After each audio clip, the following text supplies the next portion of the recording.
Welcome to the Cherry Picker, the horror movie podcast where we like to kill people, but not really. I'm your host, Zach Cherry, and with me as always is... This is it, Jennifer. Your big break in TV. Welcome to prime time, bitch. Oh. Edward is truth. Very nice. You can do that quite well. Thank you. It's fun. Yeah. He starts off with the kind of like, like nasal old Freddy from like the first movie, and then goes into the kind of more guttural, like you and me got special work to do in part 2. Yeah. I mean, between you and myself, like we could just put on a whole thing of just Freddy and Chucky, just shooting the shit. Just like old times. I think I have Freddy's laugh anyway. I just have to put it a little more. Something like that. Yeah. Anyway, I don't quite have the Chucky laugh. That's a lot of that'll take a lot of practice. Oh, that's upper register. Yeah. It's kind of like there's like almost like an inhale or exhale when you do it, but it's just it's a lot of work. I'm too afraid to go there. Okay. Hey, Nightmare on Elm Street 3, Dream Warriors, just Dream Warriors, released February 27th, 1987. Yes. And here we are. This is the third Nightmare movie that we're covering, excluding Freddy vs. Jason, which we did that as well.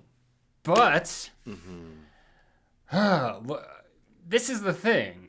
I mean, I love these movies, but they're not like really in my wheelhouse, and they really are for you. So you're like the authority on this here, and I have some questions, but I feel like you're gonna be sort of the authority for this episode. So not to put the pressure on you, but that's all right. There you go. So why don't you just kick us off with something? Just a little something. Kick us off with something. Do you want to do a premise, or do we want to? Well, no. We're just shit talking right now. Yeah. Oh, okay. Shit in the breeze. We usually start with like a history, so I could just tell you this is the first Nightmare on Elm Street exposure I ever had. I was in 3rd grade, and I remember this is the first movie I watched from beginning to end, and of the saga, and got me into Freddy's Nightmares, the show that was airing shortly after this, and got me back to watch the first movie. I kept being encouraged not to see the second one. Question: When was the Freddy's Nightmares aired?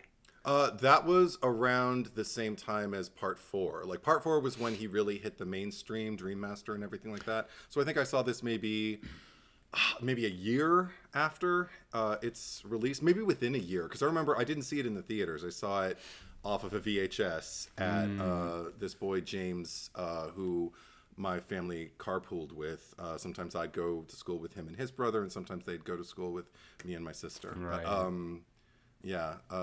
Had a divorced dad, didn't really like monitor a lot of what he was watching because he was also in 3rd grade, and there was no.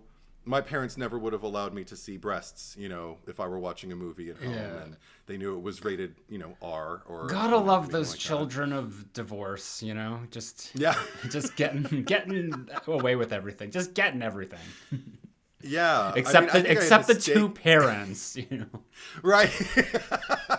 I had mistakenly, I think, maybe seen breasts when my parents didn't know to fast forward, during something like Flashdance or Trading Places or whatever. But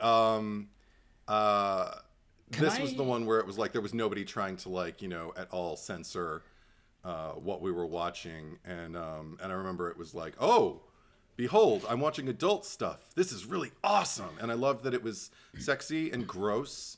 And I didn't even know who Nancy was, but I remember even just the introduction of the character. I was like, oh, this is somebody who means something. And he just went, yeah, she's from the first movie. And the way he said it, it was like, oh, this is really important. And I fell into Pay the attention. spell, Time to put on your listening ears.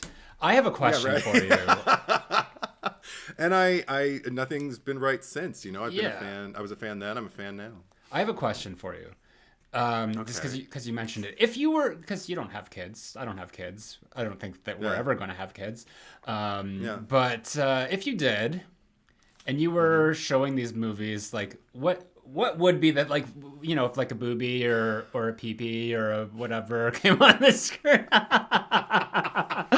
If it came on the screen, how would you like respond to that? Would you just sort of like sit there and just be like, "Meh," or would you shield their eyes? And let's like a baseline. Let's say like 6 years old. 6 years old? I would definitely what's the word I'm looking for when you like people do it with art, you know, like shit, I have no vocabulary right now, but you know, basically like kind of like do my best to monitor like what it is their intake is and whatever. I don't think there's a problem with that. I think I'd probably want them to see it's not the nudity itself, it's the situations. It'd be like, okay, are they watching a potentially sexual situation and that's why there's nudity? Because I don't think children should necessarily be kind of confronted with that level of reality until they develop, number one, an inquiry about it, like a curiosity about it. Until they start having questions about it, I don't think they really need to know. The thing is, like, kids are like really smart though. And they are. And especially at that age too. And I would imagine that if you were to intentionally just like be like no, or close your eyes, or fast forward and just be like that's not for you, that is planting the seed for an inquiry. And at that point, then they're almost gonna obsess about it and just be like, what is that? And they're gonna want to know more about it because like especially at that age and moving forward, you know, if you're told no, that's not for you, you're just like, well, why? I want to know why. So it's almost like it. I'm just saying, like, for myself, if I was a parent and it just, like, happened, I'd just be like, all right, we're just going to sit here in silence and just let the moment pass, and then hopefully that nothing is... Just try to treat it as normally as possible and hope that they forget. What does that say about me as a parent? That it's just, like, it's all about repression and just, like, we're just gonna ride it out and not deal with our trauma. Well, see, also for me, I think it's about, like, I probably wouldn't want to say, no, you can't because I said so. I was raised with, you know, in a house of I said so, you know, like, because I said so, that's why you can't. And, I mean, I accepted it. I was just kind of like, oh, okay, I guess I can't do that yet. They'll tell me when I'm older, as they keep telling me. And then I always found out, you know, long before, they never tried to tell me. I found out, you know, in advance. So I probably wouldn't want that. I'd like an open discourse about it and to let them know, like, your questions are totally welcome. But I wouldn't even answer no if they said, like, you know, can I watch it? I'd be like, yeah, someday. Oh, okay. Maybe not today, though. Maybe not today. Like, why do you want to see it? You know, like, I try to steer it into a conversation as opposed to, I want that thing and you're going to give it to me or you're going to deny it to me. I'm going to be like, no, let's talk about it. Yeah. You know? Okay. And, well, and again, not being a parent, I'm not going to say that would work. I recently saw an interview with Alanis Morissette. This is the only time I'm going to bring her up in the pod, but she was talking about she had a lot of opinions on parenting before she was a parent. And then once she became a parent, she had no opinions on parenting. Anything that keeps them alive, you're ahead of the curve in her eyes now. And I'm like, okay. So I have nothing but respect for people who are, you know, keeping their kids, you know, alive. Which is actually kind of like will come up again in this discussion. How thematic for this franchise. Yeah. No, I'm interested because I mean this is not a movie that just like would be on like any like block list for parent, like no, like of all the horror movies, like probably back in the day, yes.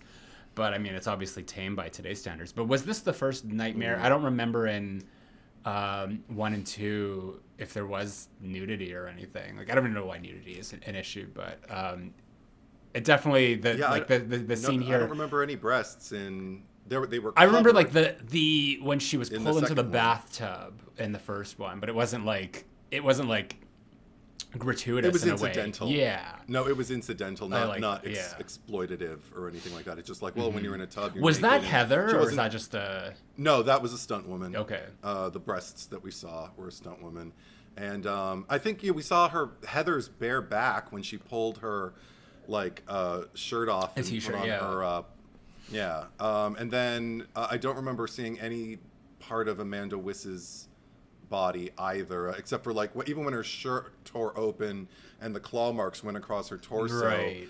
there were no breasts exposed. It was just like her belly. And in the second movie, Lisa's breasts were covered by Jesse's hands while he was dragging his Freddy tongue down her body. I already forgot so much of that movie since we last covered it. Yeah. But no, that's thank you for sharing your first experience with it. I didn't know that this was your first Nightmare movie. I don't remember what chronology I watched them in. I think that I must have watched them sequentially, so this must have been like the third one I watched. Actually, that's not true. I remember now, and this is not pertaining to this, but I remember seeing 4 Dream Master on TV, like edited, and I didn't watch the full movie, but just like bits and pieces of it. And then at one point I did go back and fully watch the movies proper. So I mean, as far as I can remember, I just watched this by renting it in the video store on VHS. And this one, I mean, that's the thing. And I don't know why this franchise is not in my wheelhouse or anything, because I like it. I don't like it to the same extent as you do, but this, like, when the movies are good, they're great. And when they're bad, they're just like, whatever. And so I don't know why, like, because like Friday the 13th is not like a quality franchise by any stretch of the imagination, but I always, glom onto that. There's something more appealing about that, like, the killer at the camp or in the woods over like the killer who will like hunt you in your dreams. And on paper, like the Nightmare premise is so much more interesting and fascinating as compared to Friday the 13th. So I really have no idea. But the 3 movies of this franchise that are the ones that are like the good ones that I really love, because everything else, like, I could leave behind, would be the original, would be 3, and then would be New Nightmare. And I think that's the Heather Langenkamp trilogy. The Heather trilogy, the Nancy trilogy, I would actually say, because I would argue, and we'll discuss this when we do get to New Nightmare, is that Heather does become Nancy by the end of that movie. So she's fully like resurrected as Nancy. So I do think that it is a perfect trilogy. And I know that Wes, obviously he directed 1 and 7 and he wrote this. I don't know how much was altered, and that's what I kind of want to uncover with you in this episode. But just that there is this sort of through line, and even though it probably, like, the trajectory wasn't really planned, like not when they, made the first movie, he's just like, this is 10 years from now, I'm gonna have Nancy, but it's not gonna be Nancy, it's gonna be you, Heather, and you're gonna be doing this, like, that none of that was preordained. It just kind of came about in the process. So in the way that it works out, like, everything is great. All the stuff that happens, like 2 is a standalone movie as far as I'm concerned. 4 and 5, again, it's been a while since I've seen any of these movies, so as we go through these episodes and we cover them, like, I'll be revisiting those movies, and I know that there's the continuity between like 4 and 5, but then I always remember 6 as being kind of standalone on its own. Like, it's connected, but it just felt like very much, and here we are. Here's the end. And it's just like, okay, not quite a Halloween Resurrection scenario, but it was very abrupt. And then, of course, Freddy versus Jason, we covered that. You can go back and listen to that episode. And there's the remake. So it's a strange, like, I have a strange relationship with these movies, and I don't remember them really until I'm watching them and I remember certain events. So yeah, that's my experience. In not so many words, but a lot of words, I guess. So before you do get to a premise, I just want to shout out my Patreon and new supporting members. So for anyone who is interested, if you support the podcast or my main channel on Patreon, you can go to Zach Cherry, ZACKCHERRY. And for the podcast, you will get early access to all of our episodes as they come out weekly. We also do our Cherry Picker After Dark once a month, which is a Patreon exclusive. And if you are on the Freddy Krueger tier, very appropriately for this episode, you do get access to those episodes, even though there will be a preview aired for the public. But we just did. What did we do last month? I already forget. Oh, we did. No, we did. We did the slashers, slasher rankings, and we did the reviews, mini reviews for Saw X and Exorcist Believer. So that was a big one.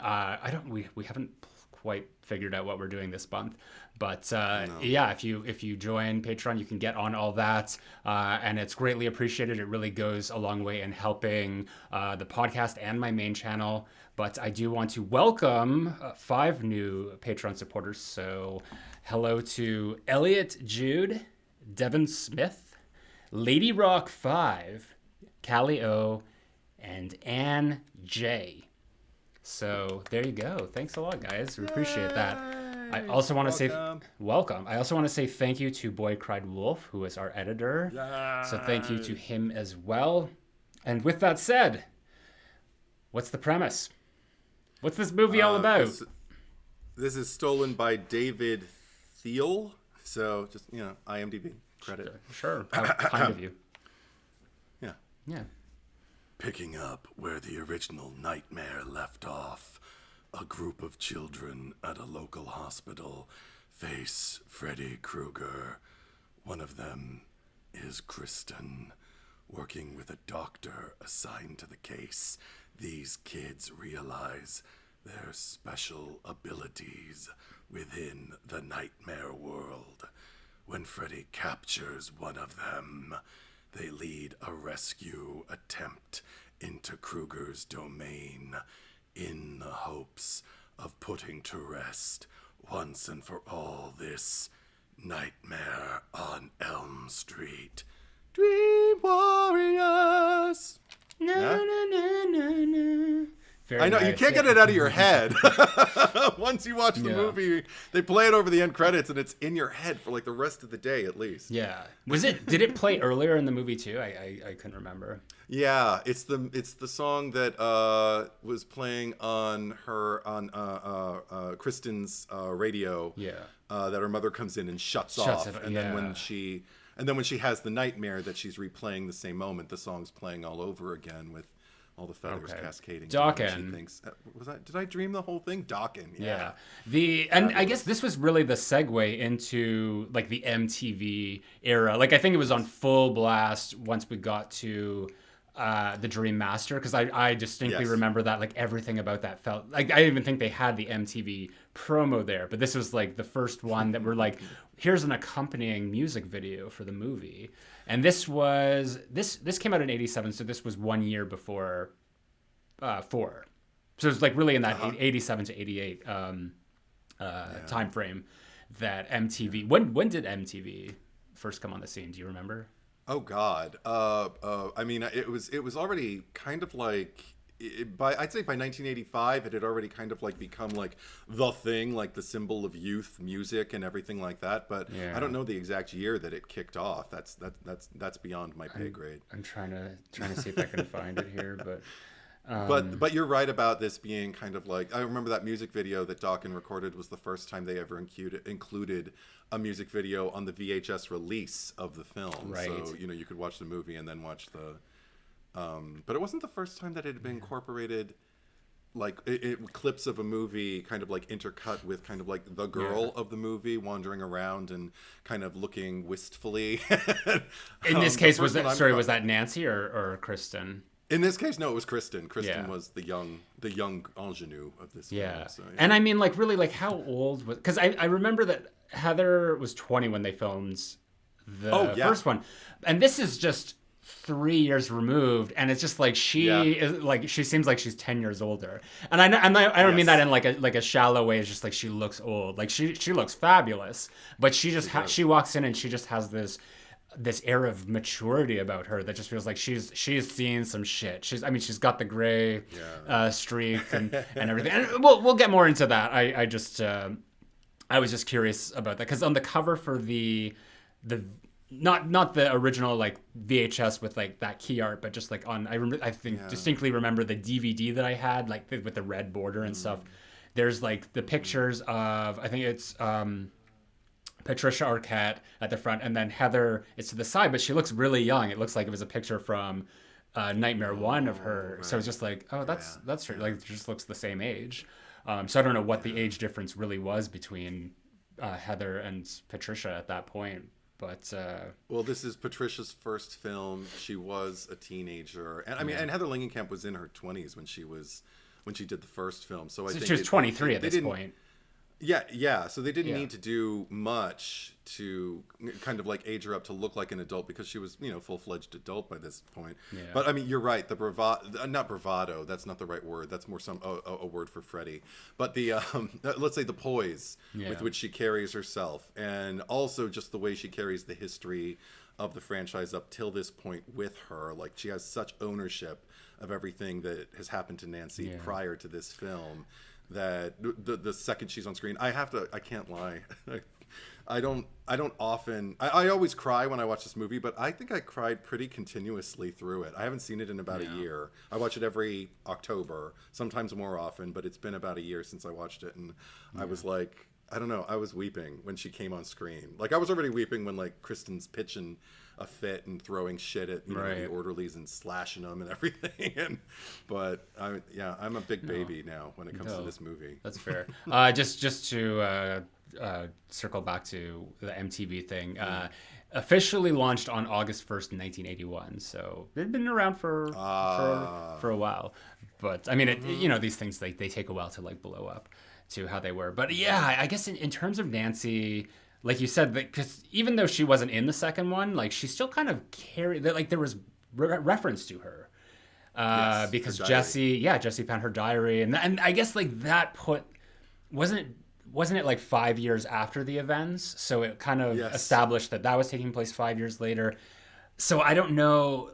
I mean, I'm sure there's people who have, like, clocked a timeline of the Nightmare series that we could. I mean, we know that at least Dream Warriors is taking place in, like, as late as or even later than 1989. So at this point, right, Nancy, I mean, in real life, like, would be 23 or older. But another thing that I like about just like Nancy, and we've kind of talked about this. We talked about this in the Scream franchise, how, like, certain characters throughout all the movies just come back, and they always have, like, a very consistent wardrobe.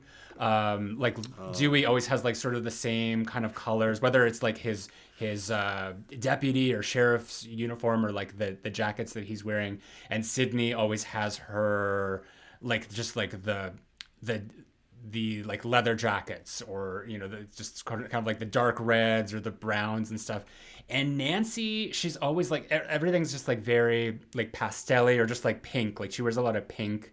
I distinctly remember in the first one, that was like predominantly her wardrobe, and we see her come back here and she's got a lot of pink sweaters and stuff. And I love that consistency. And now I'm trying to remember ahead to New Nightmare if Wes implemented that same thing with her, if she was wearing some pink there, because I know there is that division between, like, what is Heather and what is Nancy in that movie. But yeah, I mean, obviously she dons the pajamas, like, at a key moment, but prior to that, like, I just remember a lot of that kind of dark Melrose Placeian, suit that she was wearing, and then, but man, and a lot of blue, but I can't remember. I don't know. It's been a minute since I've seen New Nightmare 2, so I'll have to go back and get back to you. But absolutely,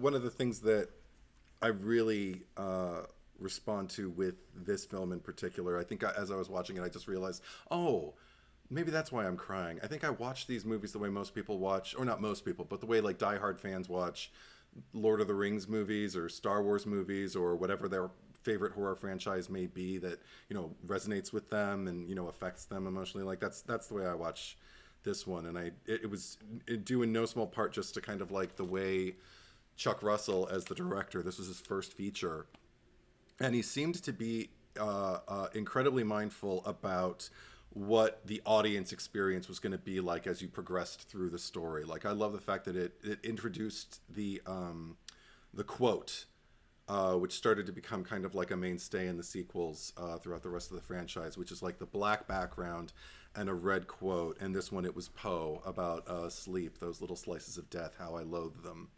And then followed by this low organ kind of hum as someone's, playing upon it, that gave it kind of like this religiosity, this like gravity to it that the movie didn't really kind of like key into it. We've discussed the soundtrack for the first and second film and how kind of like resonant that is with us as we were like watching it, and how memorable it is. And with this one, I love that it starts off with that organ music and then immediately gives way to Dawkins.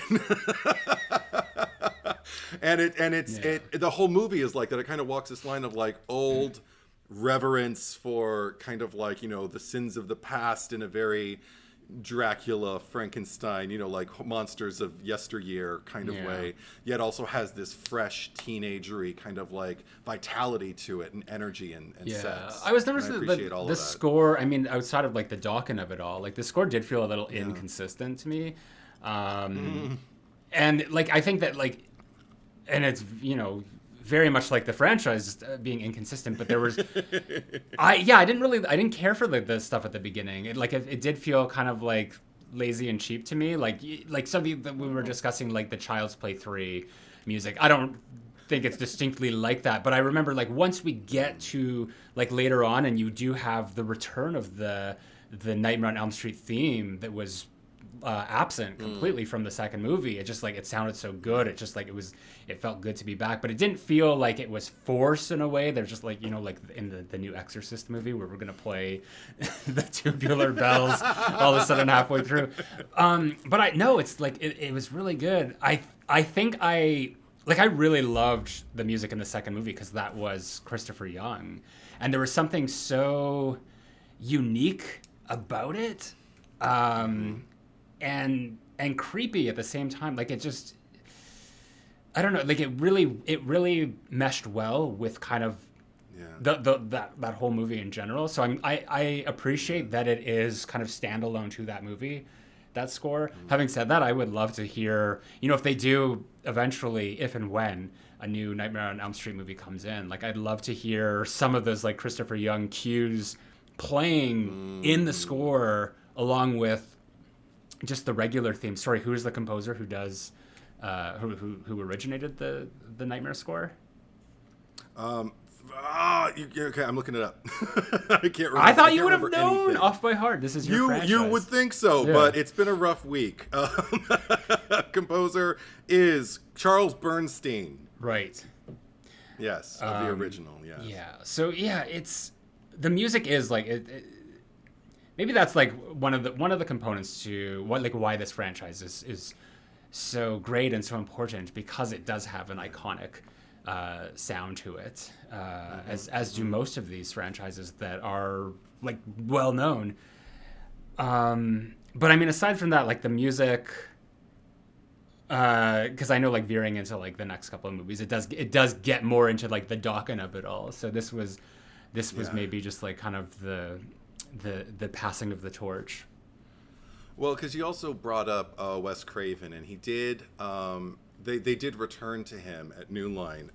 Bob Shea and everyone wanted to know, because they knew that the franchise was in trouble, even though the second movie had been financially even more successful than the first movie at the box office. The critics and the general kind of like word of mouth was, oh, is this the direction that the franchise is going in? Meaning like, or kind of like the same way after Farewell to the Flesh, you go into Candyman 3 and you're like, oh man, they were, I think, even though that did not precede Nightmare on Elm Street. Nightmare on Elm Street came first. But just that kind of direction. There was that kind of dread, like, we have the potential to make this thing huge. Like, everybody recognizes Freddy, but if we keep making movies like 2, we won't have a franchise anymore to build, our film company off of. So they returned to Wes. He had an idea. It included Nancy. He even contacted Heather Langenkamp, because I think in Wes's eyes this was happening and he was going to possibly be at the helm of it, said, I hope you don't mind if I include Nancy in the next sequel script that I'm writing for New Line. And she said, that's great, I'd love that. And he told her the idea that he had was basically what we got, that she's a young psychologist and she's coming into contact with youths who are at risk, and she has the opportunity to help them when she realizes that, you know, they're confronting Freddy those same way she did. But the thing was, it went... if you listen to everybody who was in production on this movie, they all had exposure to this treatment, like Rachel Talalay and people like that. Because he co-wrote it with this indie filmmaker, Bruce Wagner, who wanted to do all these kinds of I don't know, more art house, like leaning into kills. Like he had seen, I guess he was watching someone walk their child on like put, you know, where you lift a toddler and you put their feet on your feet and then you take steps while you hold their hands and stuff. And he thought, we'll put in a kill where Freddy will do that, but he'll do it to a child, or he'll do it, you know, to a teenager. What if the teenager's in a wheelchair and that's why he lifts him up and kind of like walks him to his death and just drops him? Both of those ideas kind of splintered into two characters and, you know, two separate situations. But that originated with their script. But also Wes kind of like, I don't know what kind of aggression he was feeling at the time, and I haven't seen a lot of him speaking to that aggression, but he made it a very angry script. There wasn't a lot of the humanity that we get from this final product with, you know, Nancy connecting with the kids. It was a lot of Freddy threatening to do really kind of malicious, unsavory things to these teenagers' bodies.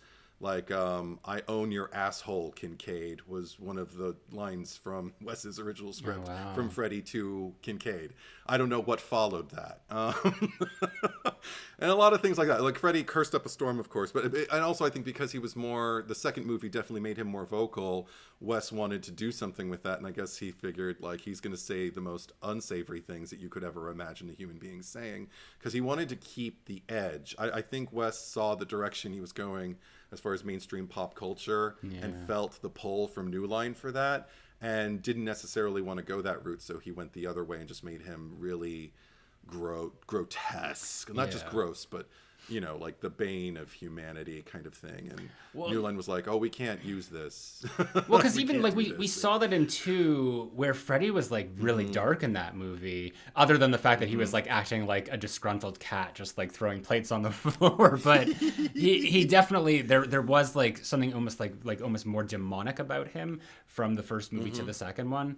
And I mean, I think that just in terms of, we'll just look at it in terms of, I'll say storytelling and just the success of like just sort of like Freddy as a pop culture mainstay, that New Line did make the right choice, because if that's the case with Wes's script and it was extremely dark, it makes sense for them to have done what they've done, because I mean, Freddy is like, I've never really found him scary.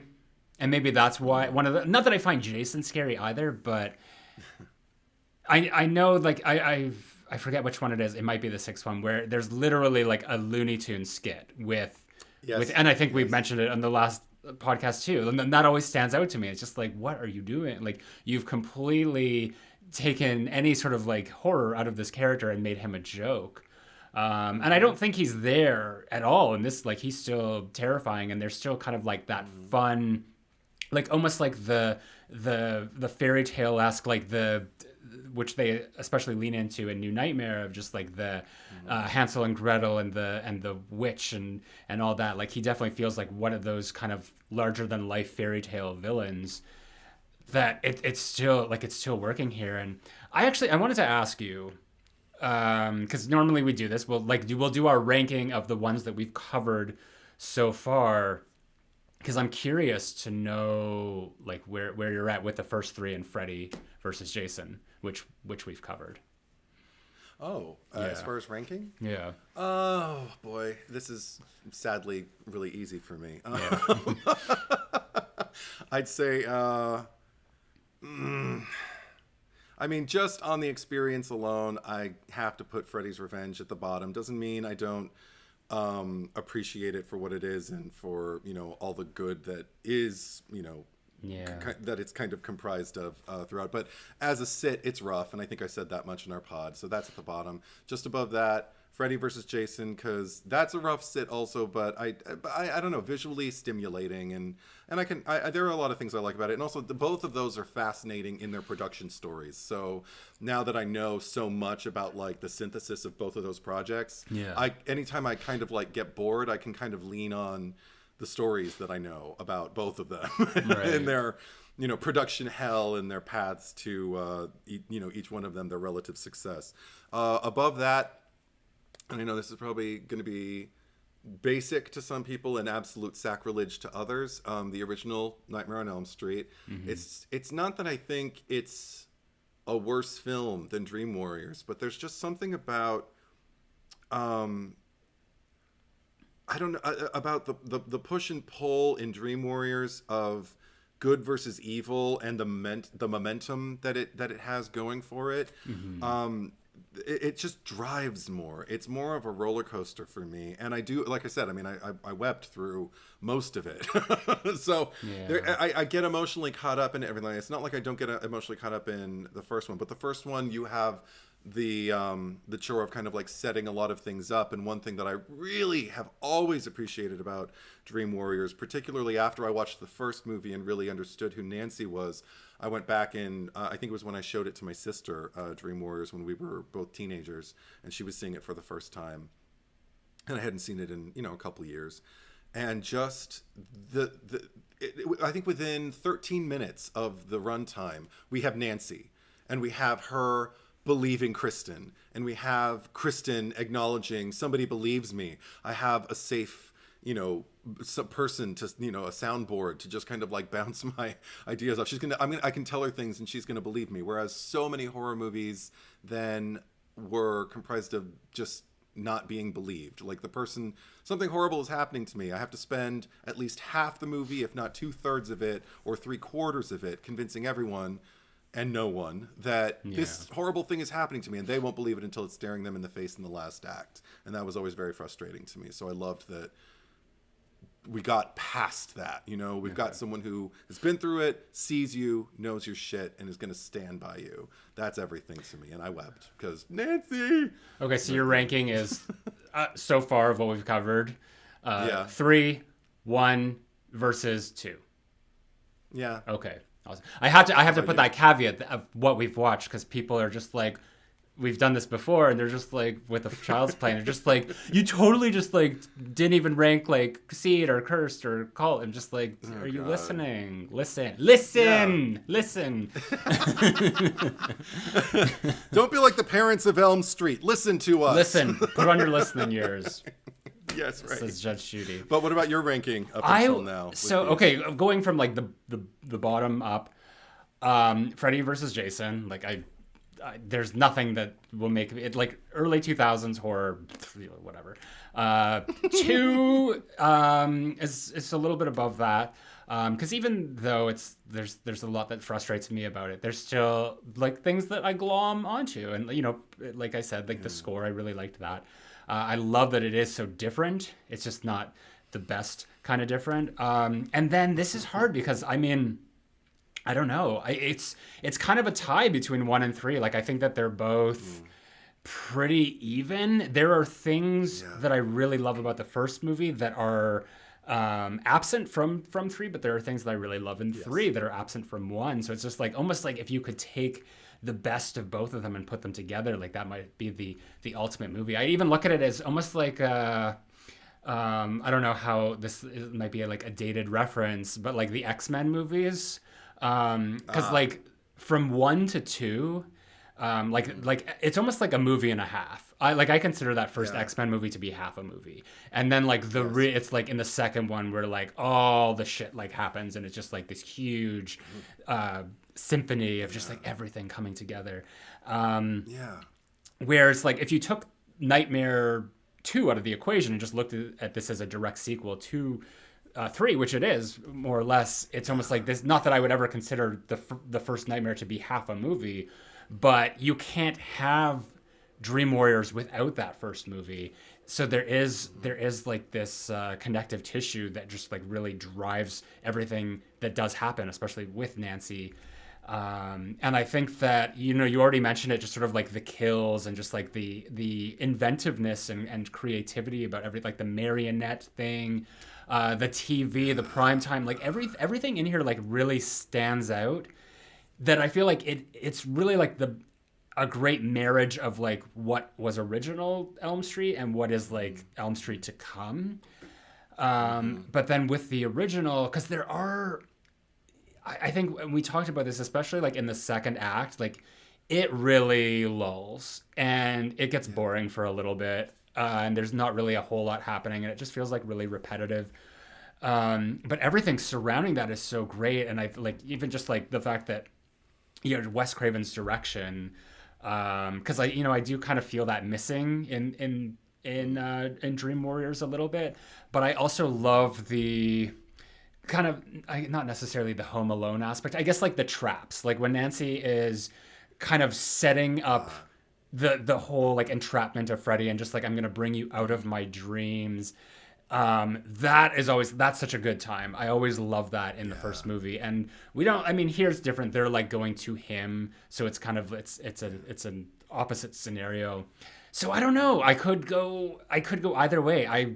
But the thing that's good is that we're having this conversation and that I am so torn does really speak to like the quality of these movies. It is a real testament. And I do already want to watch this again. I want to watch 1 and 3 again. So it's just like it means something. And I've just watched it last night. So I don't know, dude.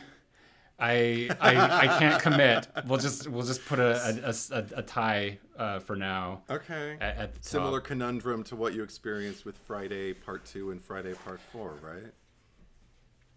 Well, when we get to Friday Part 4, I'll have a better idea of what's going on there. But you've addressed it on the pod before. We haven't like gone into it, but you have Friday 2. I mean, it's the ultimate. It's the one thing that I feel like the Scream 6 writers got right when there was the eternal debate, like what is the best Friday the 13th. Mindy says Part 2, Kirby says Part 4, and I'm just like, I'm so glad that nobody said Part 6. I'm sorry, but those are the top 2. Different franchises. Yeah. Different franchises. Those were the 2 to choose. I agree. Okay, but just because I don't want to get too off track here, so we're talking about the what could have been, the Wes Craven of it all. So did he kind of like walk off of the production, or like how did that go down? It was one of the cases where they got his treatment. Oh, because there was another thing Rachel Talalay spoke to in interviews before about a huge component of why they knew it wouldn't work is that Freddy could kind of do anything in the dream world or the waking world all of a sudden. And I don't know if this was Wes's reaction. And again, I haven't seen him speak to this in any interviews yet. So, or any commentaries. I've been exposed to so much of this man talking, but I never heard him speak to this specifically. I wonder, though, if it was a reaction to Jack Shoulder's kind of disregard for his rules in the first movie with Freddy, having him at the pool party and, flipping the bric-a-brac and everything. If he just said, like, well, you know what, if Freddy can just do anything, then here's your Freddy who can do anything. I don't know. I wonder. Because, but all of a sudden, because there were no rules, it made the movie, number one, they were like, okay, this increases our budget, marginally, like, and then it also stopped being scary because it was just kind of like, oh, wow, I guess he can do anything. All right, there's no way, how are we going to beat him? And because there was so much anger within it and not a lot of heart, there wasn't a lot to kind of, again, for them as the New Line executives and even the crew to like kind of glom onto in their own right. So they said to him, like, this isn't the direction we want to go in at all. He's like, all right, well, you own the thing, go ahead. And he did walk away. But it was never in anger. I think there's always kind of like a a frenemy vibe that was between he and Bob Shay, you know, after that initial kind of like animosity, that gridlock that they got into over the first movie. But it was a velvet animosity, you know, so because they could still work together. They didn't loathe each other or anything like that. It was just kind of like, oh, there's Bob just being Bob. Oh, there's Wes just being Wes. Yeah, I mean, and they eventually did come back together for absolutely the New Nightmare. So yeah, 6. Oh, sorry, 7. Okay, sorry. I'm so tired. See that you're the authority. I'm listening to everything you say. You can't do that to me. You can't. But it's all good. It's all good. But you can't put that much face. I said Ronnie Larson for Ronnie Blakely's name the whole first Nightmare on Elm Street pod that we did, and I was wrong. So I am human. I can make a mistake. That you kind of mentioned like the Freddy powers of it all, because we talked about in the first one. How much of it was it? Like, where does the dream begin and where does the dream end? So, I mean, is there a possibility that, like, if someone was to really, like, someone like me who, like, I'm all about continuity, I'm all about, like, looking at these movies logically, which drives some people crazy, and you know what? That's too bad. I can't help how my brain works. But could you look at 2, and could you, like, theoretically, everything that happens when Freddy is like in the real world, could you look at that as being part of Jesse's nightmare throughout the whole movie, where he's just sort of, even though it's this body horror thing where Freddy is coming out of him, like, could that have just been Freddy's nightmare? Like, have you ever had dreams where you're not yourself, like you're in someone else's body? Yes. Yeah. It's terrifying. Yeah, absolutely. Like, so it could be a situation like that, and even by the end of the movie, where it's just like, what is, like, where do they actually wake up? Because I think the last shot is them on the bus when the friend is like, and everything is all right. Like that. Yeah. All over. It's exactly. Yeah, that was the line. Because I mean, and this might be one of my issues, and maybe why I don't respond as well to Nightmare, because my understanding of Freddy in the first movie, in terms of what his power is and how you overcome it, is that you basically just have to deny him. Like, it's almost like, you know, you're renouncing Satan. You just turn your back to it and just be like, you're shit. And that was the way that Nancy beat him, or at least if you're looking at it as that being the end of the dream, or however you do it. And then obviously the rules changed in 3, and now we're back here again, and Nancy's back. And there aren't any conversations coming up. It's just her being like, you just gotta ignore it. Just, you know, like the lessons that she learned in that first movie, they're not being applied here. It's almost like Freddy is just a different thing all the time, or, you know, possibly Freddy is just his powers evolve with every movie, that it is different. So that's why it's just like an inconsistency in terms of how you beat him that has always been confusing to me.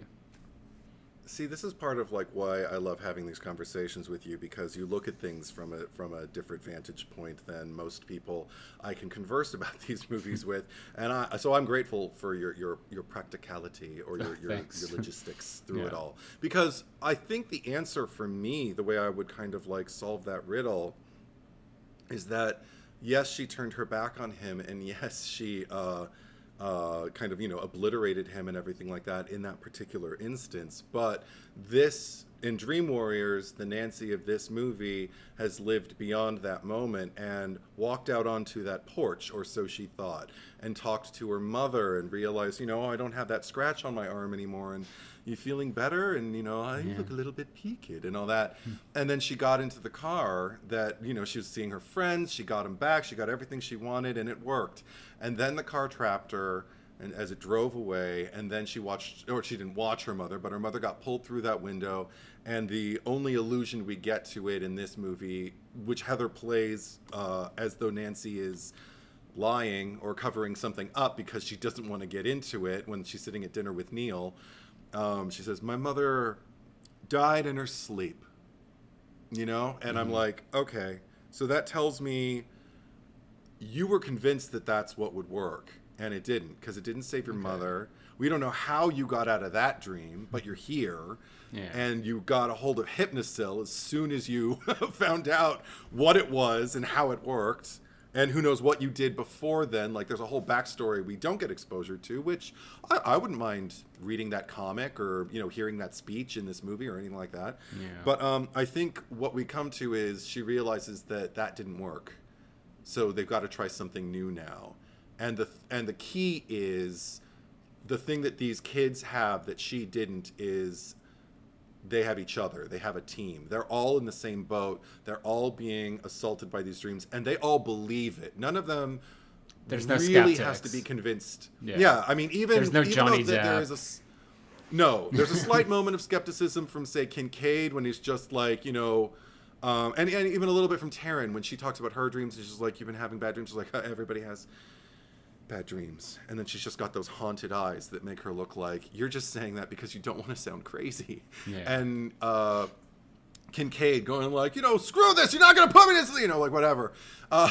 Just trying to push back and rage out, just not know like what the fuck is going on, and you're not putting me to sleep. I know that much. But fuck this guy. Now it's my dick that's killing me. And he has so many great lines. But I think the point is just that. It's just, and also recognizing, like, Kristen has this ability, and I embrace it wholeheartedly, because it makes about as much sense as any of the other lore. And I love that it kind of, like, puts another bullet in the belt of, the heroes of the movie. She has this ability to pull people into her dreams. And, oh, my God, I was weeping continuously again. Patricia Arquette is so fucking good. But just when she's talking to, and also just watching Heather listen, but when she's talking to Nancy, just telling her about her father and how before they got divorced, she used to pull him into her dreams all the time. And she still could do that, but something about the divorce seems to kind of like indicated that she stopped relying on him. There's so much to this relationship, and to Nancy hearing that as also a child of divorce and everything like that. I don't know. It's just the layers. I could go on about it forever. I like that that kind of setup for a character, though, that they have, even if it's like a very like unbelievable kind of like superpower or anything.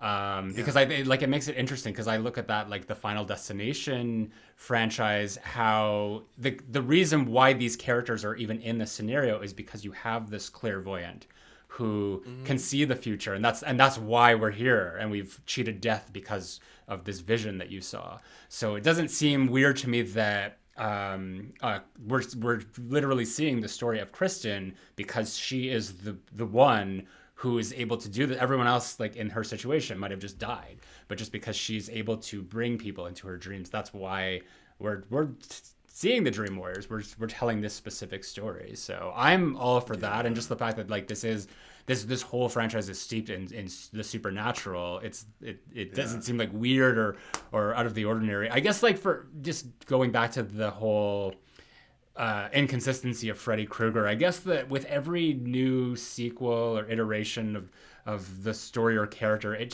feels like it takes a piece away from the original. It's just like and maybe that's what I was referring to when I said, like, made that comparison of Nightmare 1 and Nightmare 3 just being like, even though I don't consider that half a movie, it does feel kind of incomplete because it's just like the story is almost unfinished in that way, because it is kind of ambiguous in the end.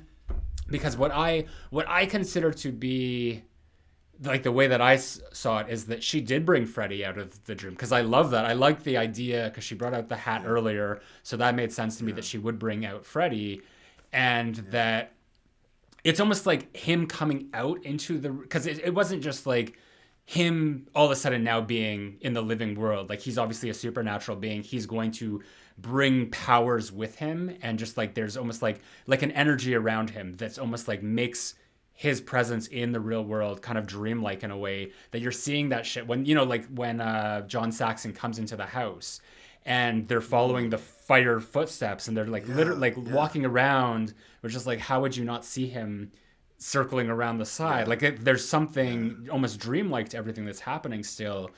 But I that's how I saw it, is that we're in reality, but Freddy has this like, it's almost like a imaginary force field, or not a force field, but like why like it a works. rift is created kind of like Sure, in our sure. reality, Well, in let's our go realm with of consciousness. Yeah, let's go with that. Excellent. And then he goes upstairs and he's just like on fire, and he goes on top of the mom. And then you have that whole thing where like the inside of the bed, it just kind of disappears and she's sinking down and all that I full on accept in my brain watching that even though like this is very supernatural and it's very dreamlike, that this is all just like residual stuff that followed him into like as you say, the rift into the real world. So that in my headcanon of everything is when the mom died in her sleep. And at that point, Nancy and her father are just kind of like he's just like, I don't know what I just saw, but we're not going to talk about this sort of thing, which then segues into where they are in this movie. So I don't know, like I do love ambiguity in my movies and the endings, but I just feel like because it is so inconsistent from movie to movie. And you do have that gap without Nancy, that it's just like it's very jarring to go from everything we learned in that movie to then come here and to not know. It's just like, okay, this is how we beat him, sort of thing. And none of this is like complaint. It's just me being inquisitive and questioning. But one thing that I you did mention about Nancy and just sort of like her, I guess, like you just alluded to, this sort of strategy that she has, because she knows what's going on and she can't full on come in there and have these conversations with everyone, like especially the kids, about like what's going on. Like she has to be very careful about it. And she develops this trust with Neil. And it's like, it's really late in the movie when she's just like, okay, I gotta tell you. And like, you have to promise me just to like keep an open mind about this, or just like, take this seriously. And we don't even see the rest of that conversation. It just like segues right to the, only, what did they say? Only straight talk in here, or Yeah. Straight talk only. Yeah. When they go to the room, and then she's like, full on tells them, it's just like the man in your dreams is, Freddy Krueger, and everyone's just kind of like wide eyed, and they're like, oh my God, like this is what it is. So it's just like, I loved that about the character, that it wasn't, she wasn't just like the crazy Laurie Strode of 2018, just being like evil is among us. Right? Like she was smart about it. She, took her time. She read the room, and I like that about her character arc here. I agree 100%. Also, I mean, it feels so much like I'm so gratified to welcome her back into the franchise with this movie. I think that's another reason maybe too many of it, or not too many of, but a lot of us, especially in our initial screening of this movie, didn't ask too many questions because we were just happy to have Nancy back. Yeah. And, I mean, that was definitely my experience when I watched them chronologically for the first time. And I do love the fact that she's, again, I already mentioned like the way she's introduced with Kristen, but also just the way we meet everybody in this movie. It's not quite at the clip that Wes Craven utilized that we've discussed many times with Scream 2, where everybody's kind of like moving into position for the movie to happen. But it happens at a more relaxed pace, but it all starts for me with Lawrence Fishburne, then Larry Fishburne, pushing that cart down the hallway and just kind of talking to Taryn, talking to Jennifer, looking in on Kincaid, and we don't even know his name yet. We just see this kid kind of isolated in this padded cell, and the next time we see him in group, we're like, that's the kid from the cell. And then we don't get like exposition dump all in one scene. It's kind of like littered throughout. I'd say probably those 2, 3, or 4 scenes up until group. By group, we've kind of met everybody we need to meet for this movie. It's very efficient. Yeah. And that's the thing. That's like why. Sorry, why? Like as I said with the first movie, where you have that lull, and the second movie where I felt like we were hitting a lot of the same beats over and over. In that movie, this really feels like the first Nightmare that just makes the best use of its time, and it's paced excellently.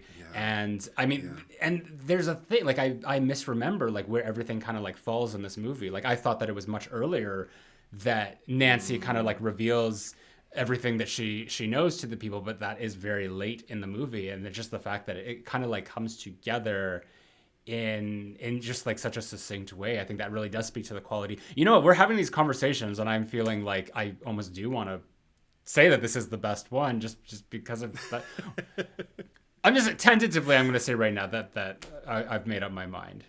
For now, Okay. That Okay. yeah, this is the best one because I do have like a consistently good time all the way through.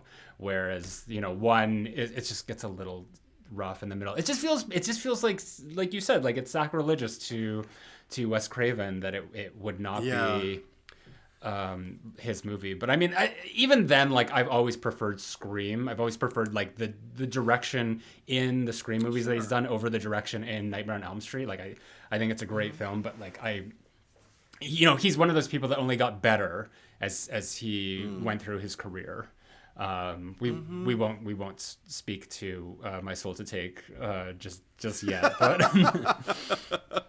Well, I mean, it's also he's not the only person who's working on it, which is actually it's one thing about Chuck Russell that actually, because when I hear about people's interactions with Wes Craven, it always kind of it always made me want to work for him while he was still alive, and it just makes me want to hear more stories about him. Chuck Russell, not so much, because Heather Langenkamp, joined by many of the cast members who worked on this movie, have come forward to say this is probably the most tense set they had ever worked on in their careers. That Chuck Russell, being a first-time director, was kind of like under the gun a lot, and I think internally crumbled under the pressure a lot and made some decisions that didn't always help the people around him. There are examples like Heather Langenkamp said, you knew that there were things that you were expected to do and kind of like moments you were expected to hit, but you just weren't always clear as to what exactly they were, like you were kind of like, okay, we're doing the first take. You would do it, and then you would get criticized for not doing it the way he wanted it when there was never a discussion that preceded, what he wanted in the first place. Yeah. And that was kind of like, I think it was a time issue because also all the money went to the special effects. I think that's where a lot of his head was. He knew that this movie was going to live or die by its special effects, and I think maybe in retrospect, maybe he had more faith in the actors and thought like, well, they'll be fine. We cast it correctly. They'll find their way. He wasn't a full-on Ronnie Yu, but maybe somewhere in the middle. No. Yeah. I'm just looking at his. I'm just looking at his filmography. His filmography. For anyone else who isn't familiar, so he directed The Blob, 1988. He directed The Mask, like the Jim Carrey comedy. Eraser, which is a Schwarzenegger. And Vanessa Williams, I remember that movie. From 1996. Action movie. I have not seen it. He did Bless the Child, which I believe that's Kim Basinger in 2000. And The Scorpion King, like the Brendan Fraser Mummy franchise. Right. So, I mean, he hasn't had like a big, like he doesn't have a lot of credits to his name. He has 10 films as a director, but I mean, like he's done very like well-known movies in his career. Mm-hmm. And this, I feel like the results paid off. Like, luckily, this is my favorite film in his filmography as a director. Like, I mean, obviously, but I would agree based on what I'm looking at here. Yeah. Yeah. But I'd also say like there was a confessional that moment from Mark Shostrom, who was working on the special effects crew. He had been instructed to design the little girl that Kristen carries when she's running away from Freddy in the dream. Yeah. And he wanted some direction as to like how to design it, and he was told by Chuck Russell, think Auschwitz. He was like, oh, okay. So he went and created this hideous, emaciated child of death, and put a little bow on it and put a little dress on and everything. Yeah. And he brought it to Chuck Russell and to his director of photography, Roy Wagner, and they looked at it and said, we can't roll film on this. This is too disturbing. This is too upsetting. And he'd been working on it for like 10 weeks, and he'd been given the direction, what you're supposed to do, and he brought it and they said, no, this is exactly what we asked for, but we don't want it. So fuck them. And they ended up just gluing a skull, with like some, crepe hair on top of it, put a dress on it. And that's that reveal. I remember it was effective to me when I was a kid, just the idea of like, you're expecting it to be a doll, because it looks like she's carrying a doll, like quite obviously, like you're like, oh, it's just going to be a doll. And that's kind of fucked up. She'll just be like, she won't be there anymore. The little girl will be gone. It'll just be like a thing. And then I saw the skull. I'm like, oh yeah, that'd be a scary nightmare for me. Yeah. But now that I know what that moment was supposed to be, it's like, oh, that could have been really heartbreaking, like maybe more in key with, for me, like what the core of this movie is. I also know, like, he asked Kevin Yeager, who did all Child's Play, did Child's Play, of course, created Chucky, but they offered him Freddy for this, and he says, I'll do Freddy if I can do all the other effects, at least have my hand in and be in control and like all that. So they gave it to him, and they told him what they wanted for the snake, and they said, we want it to be this giant phallic thing. He's like, really? And like, yeah, just go there. And he's like, okay. So he made this giant pink Freddy. Yeah.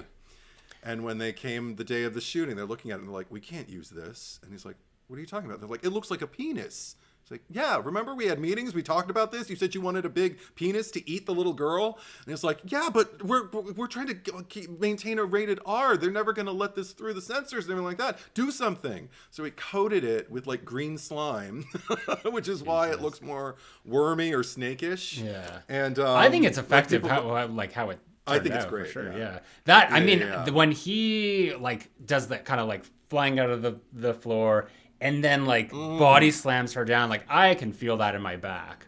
So very like kudos to just like the visceral effectiveness of it all. I wanted to ask octane moment. I wanted to ask you that, just like in terms of the script, in terms of like Wes Craven's script and like the darkness of it. So was it always the intention to kill off Nancy? Because like Wes Craven has spoken to the fact that he always regretted killing off Nancy, but now I'm questioning, did he mean that he regretted like exiting the picture and letting someone else take over, or does he regret like actually writing that himself? I've never heard him speak to actually killing off Nancy and making that decision himself. I feel like he regrets that decision was made and that he didn't have a hand in it, because he walked away at a certain point. He no longer had a say in how they conducted themselves with the picture. Chuck Russell has spoken with authority about that decision. Yeah. He wanted to put, as much as he wanted to kind of like infuse this youth and this vigor and this MTV kind of quality that was in full effect in the next movie. He wanted to invigorate the franchise that way. He also wanted to maintain the horror aspect, and one way he saw that happening was, if we kill off Nancy, it sends a signal to all the directors who come after me, all the storytellers, screenwriters, all of them. Anyone can die in this franchise. If it's going to keep its teeth, we need to know that anybody can die at any given point in any of these movies. And so he has gone on record to say it's his decision. People say a lot of things. I don't know the truth, but that's what's on record. Do you think that it would have been a better decision to not kill her? I mean, a little column A, a little column B. I mean, we say quite often, like we just talked about the new, we reviewed, we didn't really get into it, but one thing we covered when we were discussing Saw, the new Socks movie, was looking backward and, making movies about characters you possibly killed off too early. That's always something you risk when you kill off like a major character, and if it feels like you're just kind of killing them off because somebody needs to be killed off, it's upsetting. I don't think it was a mistake, because that death lands for me. I love that Nancy gets taken out because she softens to this visage of her father, which is kind of like the one really, aside from the kids who she's caring for.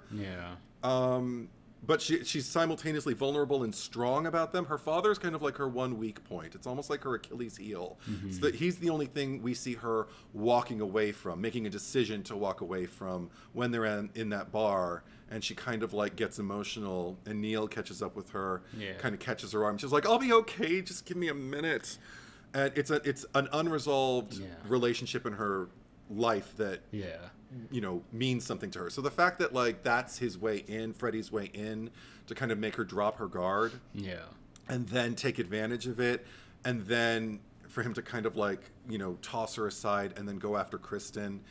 And for the last act of Nancy is to defend Kristen and take his glove, because Nancy was the first one to do it. Yeah. It keeps happening in the franchise, but she was the first one to take his glove and stab him with his own knives. Yeah. And I love that her last gasping breath moment in this or any realm of consciousness, as far as we know, thus far in the franchise, is spent defending this kid that she's mentored and listened to and sat with and fought with. I find it very moving. So I don't think it's a mistake. No, I don't think. I mean, it's upsetting, and it works on a level where I just like it helped the movie. Like it strengthened it by the end. Like it had purpose. And it was unexpected, and that made it all the more effective, because I think when we're seeing her father, what's his name, Lieutenant Donald Thompson. Yes. When we're seeing nice him kind of like too, he kind of like comes down all sparkly and whatnot, and we know that he's dead, so it just like, as far as we know, that he's just like now there with her, so we don't see that moment coming when it happens. The first time I saw it, I thought it was him. I literally thought her father was like coming from heaven to like, before I go, princess, I just want to make peace with you, and I'm like, oh. Yeah, it might have been a little too like sappy to, if that was what actually happened in the movie. But I read somewhere that the original ending of what was supposed to happen is that it was going to zoom in on the popsicle stick house. And inside was going to be Nancy and her father just like embracing, just showing that they're living on inside this house. I've never heard that. Oh my God. Yeah. I don't even remember. I can't even source it. I was looking at something the other night, so I don't remember. Silly. I don't remember. That's sweet but silly. I'm glad they took it out. Yeah. The only thing that, because like I'm always thinking of like everything that's going on, so the four of them go into the room before they go, because they like use the thing to fall asleep, and it's Nancy, it's the Taryn, the kid in the wheelchair, and Kincaid. So the only person who survives there is Kincaid. So my thought process goes to just like, that's going to be an awkward situation, waking up with poor, like Nancy just like dead there. Like, I don't even know what that'll look like, but when they come into the room and just like, what happened here? Why everyone's dead except for Kincaid. And it's almost like, I'm glad that they didn't show that, because that would have just been upsetting, and it would have broken up the momentum of like, where you see they the were. Red lights and the sirens, and they're putting Neil in cuffs, and oh my God, that would have been a tragedy. Yeah, I'm glad we just see the funeral. Well, we end on like the I'll dream you into a beautiful dream, and then it cuts to the funeral. But just because of that transition, like it's weird, and maybe that's a benefit for these movies, because it's still kind of presenting everything as like the fluidity of like the dream world and the real world. Like what are we watching? Is it actually happening, or is it still in this realm? Right. So to kind of like transition from that to this funeral, because even like every time there's a funeral in any of these movies, or there's like they're in a graveyard, there's something about it that does feel so dreamlike, because you have Amanda Kruger, the nun, walking by, Sister Mary Helena. Yeah. Yes. And then he goes and follows and makes that discovery. So I don't know. Like that's the thing. That's the beauty of this movie. That like, there's a lot of questions, and we don't necessarily get all of the answers, because it kind of requires us to put it together ourselves. But it's done in a satisfying way, where I feel like, okay, this works. And just in terms of Nancy being killed off, and like I said, just like the effectiveness of that. Like I think that, and I compare this to something like Dewey in Scream 5, where I feel like, it was done effectively in terms of like how they did the whole thing, but like, was it was it necessary? Like, did it serve a purpose? Because I don't think that, like, that didn't surprise me at all when it happened. It felt very telegraphed. And it like served a purpose for like the rest of the movie in terms of like how like Sydney and Gail get together and do their thing. But it didn't feel, I was never satisfied by it. And I also wasn't like, I wasn't like devastated, and that's because I love Dewey, but I wasn't like devastated by it because it didn't feel like it was done justice. Whereas like here, I feel like, okay, they made a decision to kill off a major character, and there were stakes, and it still showed like anything could happen, but it was still it was within the context of everything that was happening. It made sense for the narrative, for where the movie started and where it ended, and everything that would come after that. Whereas, you know, I feel like there sometimes like writers and directors will make these decisions, and I think that like Dewey is a great example. You could even say Randy in Scream 2 to a certain extent, although I feel like that was, if I was like kind of like to choose right now, like gun to my head, like is the movie better for him being killed, or would it have been better if he survived? I think that it's worked perfectly the way it did for the movie, and because it was a surprise, because we didn't see it coming. Right, because that's a major character, and we're only in the second movie, and this is his first time on the phone with Ghostface. Like, you'd think, okay, but to speak what you're referencing with this film, that's one of the major like overall strengths for me with this movie. I love that it satisfies the horror fan in me, that appetite for fresh, inventive, interesting, motivated kills, but it also satisfies just the general moviegoer in me's, like, you know, kind of like, heartbreak feels good in a place like this. The genuine kind of like I'm doing Nicole Kidman in AMC, but basically like the genuine craving for connection to the people that I'm losing on screen, the way I do when I watch like a good drama, you know, or even an even better comedy, you know, a comedy that can kill somebody off in a way that I'm like, oh, what? No, and then I'm weeping in a comedy. You know, I love that. But I love the fact that like, case in point, I think it's my favorite kill of the entire franchise is the killing of Philip, the first kid of this group that we've established. Right. Because number one, I kept writing down these components of that entire sequence, that just everything about it makes it work for me. I love the introduction of Freddy. You know, discussed the puppet, like kind of like morphing and cutting his strings and everything like that. I love the Ray Harryhausen-esque stop motion animation nature of it, because it's got malice to it, but there is a playful sense and kind of like a look back to, you know, like horror that came before. But it's got that extra, which I think also spills into the choreography of the stop motion skeleton version of Freddy later when he's in the car yard. But that felt very Army of Darkness to me. Oh, really? Yeah, and very Jason and the Argonauts back in the day. I loved it. But it's also just like the visceral sensation I get from the practical effect of the slitting of, because it's unclear, like, are these tendons, are these strips of flesh, whatever they are, they're gore, and they're coming out of like kind of like the most sensitive regions of your extremities, you know, like the tops of your feet and your wrists, and where it was discussed like before, like Bruce Wagner wanting to like walk the toddler. The fact that it's now a marionette, which Bruce Wagner went on record saying he actually thought that was a great way to develop his idea.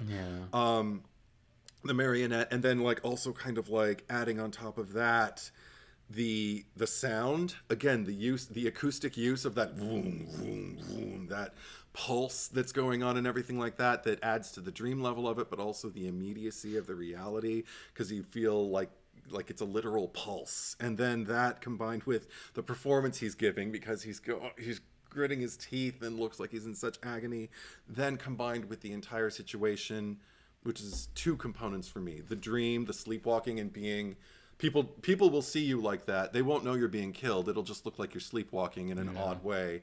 And so even if he was Kincaid sees him just like, all right, sweet dreams, motherfucker, or whatever he says. Yeah. And the nurse who doesn't even like take him in, like he's in plain view of everybody and he can't be saved by anyone until that's the other component. The kids witnessing him, Joey, just like the full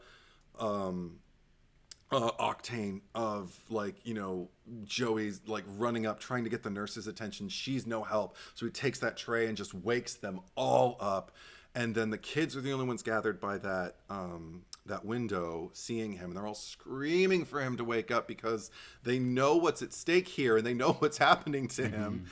And then when he finally falls, I love that the last moment of the sequence isn't like some kind of exploitative splatter shot of Philip. It's all of the kids through like iron bars and shit, like you can barely see them, but you just hear them crying, and you can see grimaces, and like all of them just in absolute agony. And their pain.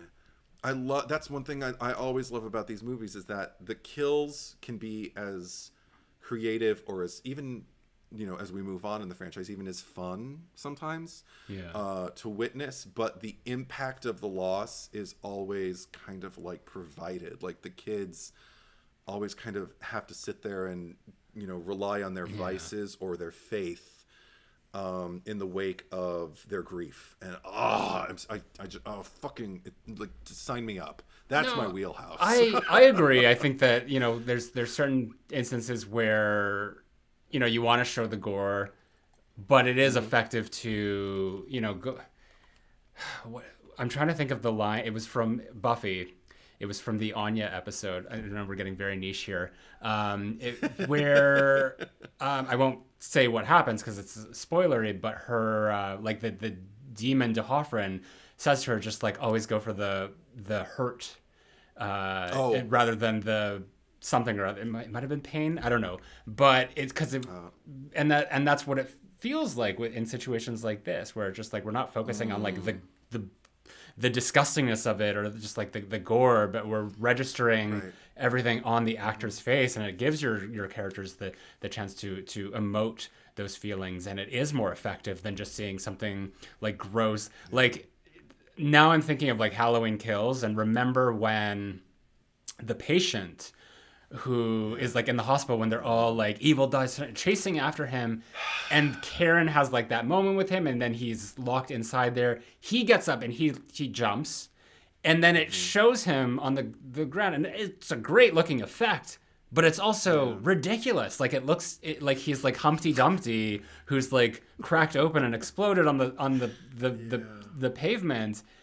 And it completely like ruins any sense of drama that was kind of implanted there, or just like the grief felt by Judy Greer in that moment or anything, because it instead chose to just focus on like the this cracked open man.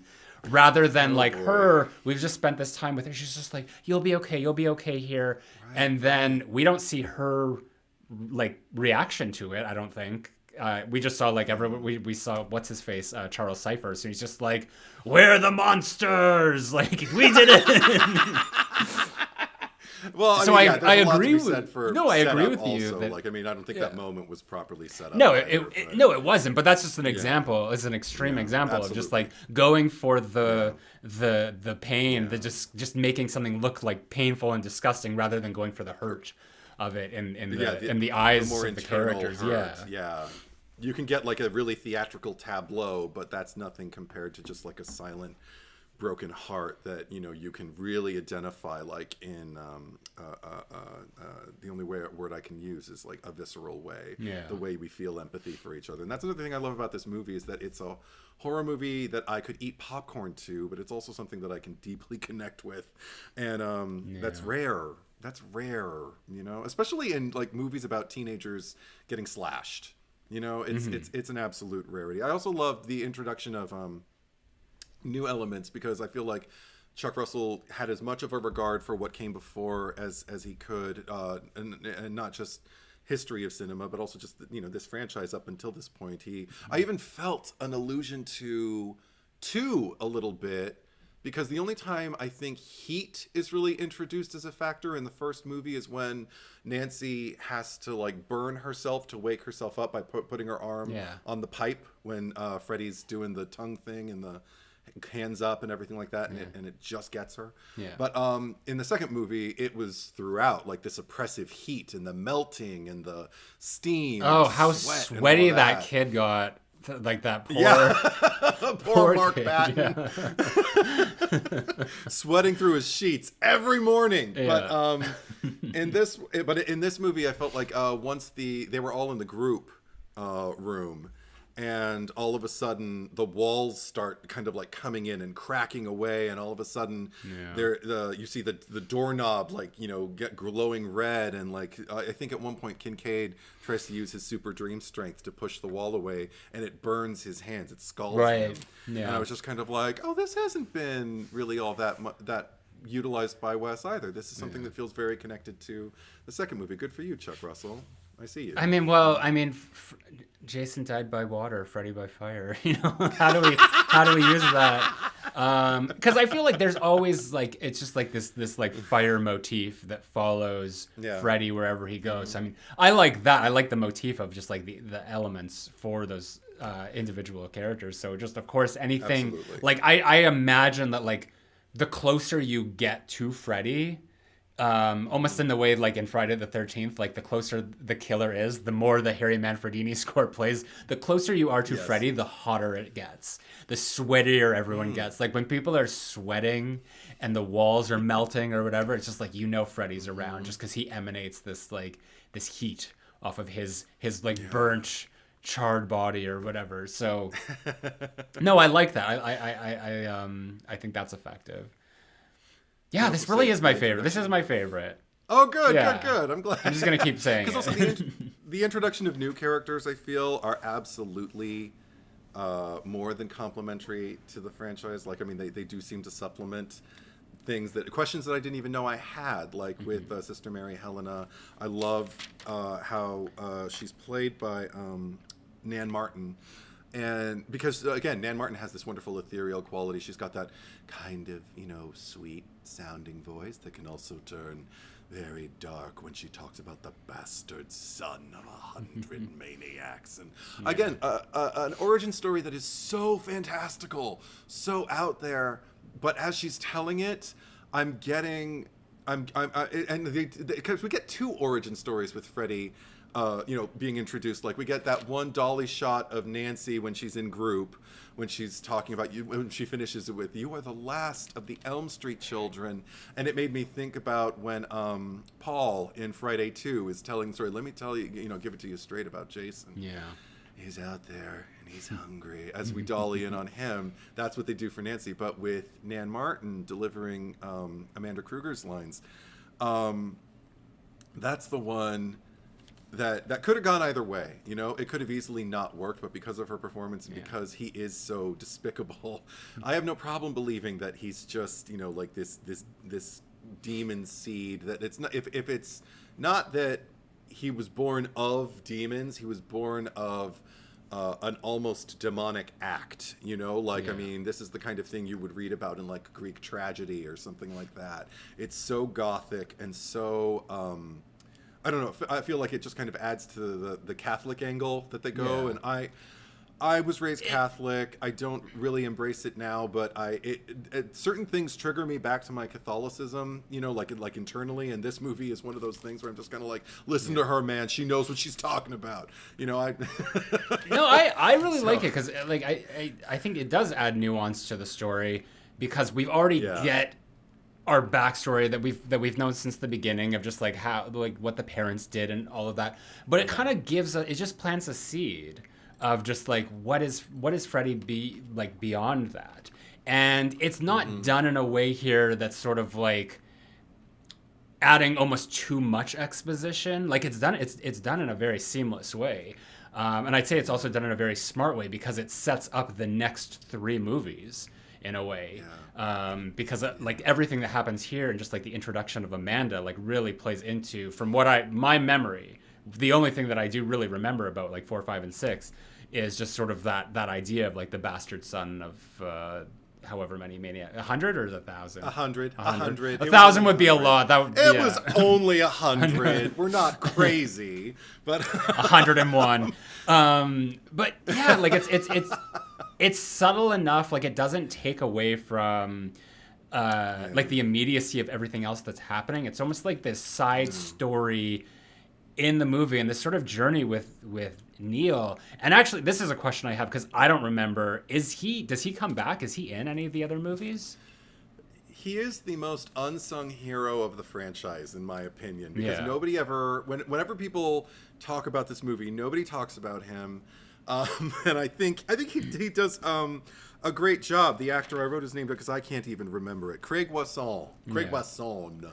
But I like to French it up and say Wasson. So you like to do that. Plays Neil Gordon. I think he is such a critical part of this movie, but he falls by the wayside because that's another thing. There are so many big, outsized, memorable, flashy characters. Like, he doesn't come back, but Brooke Bundy as Kristen's mom does. Yeah.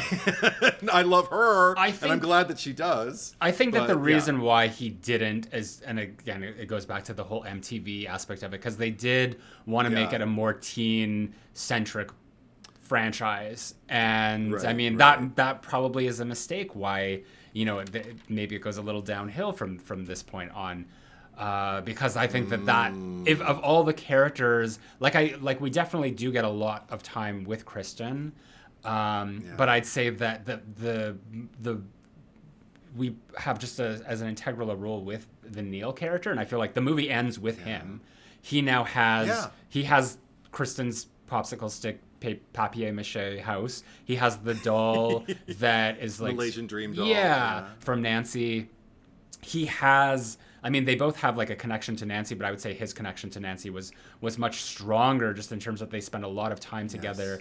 And it was almost like there was like a romantic thing going on between them too. Or am I doing There originally was in the script. Originally there was supposed to be a romantic component, and I think the two of them kind of put their feet down and said, we're worried about the kids. We're not going to be thinking about having sex or even falling in love or even flirting. Like, we have to, if this is going to work, we need to be kids first. I think that they did that perfectly well, because I mean, like, that was their motivation. That was the thing that was driving them. If they were like more so just like hormonal and just being like, we're together because we want to fuck, it wouldn't have been interesting. It would have been like, who cares? Like, they actually had purpose with thinking of the children. And I mean, like, I thought everything was done effectively, and I thought that they had good chemistry, and it upsets me to know that like that character is no more, like, he's not going to come back at any point in the next 3 movies, and probably not if they ever did some sort of reboot, because these movies have always kind of been, or just like how it's been explained, is that they're about the outcasts. Like, the first movie is not quite, because I think like all those kids seemed popular in what they were doing, but like definitely when we're introduced to Jesse in 2, like he's kind of an outcast. We're definitely dealing with outcasts here, and that seemed to be the strength that they should have leaned into. But then my memory of 4 is that it was all like it was 90210. Like all those characters you may as well have just had like Brenda and Dylan and right.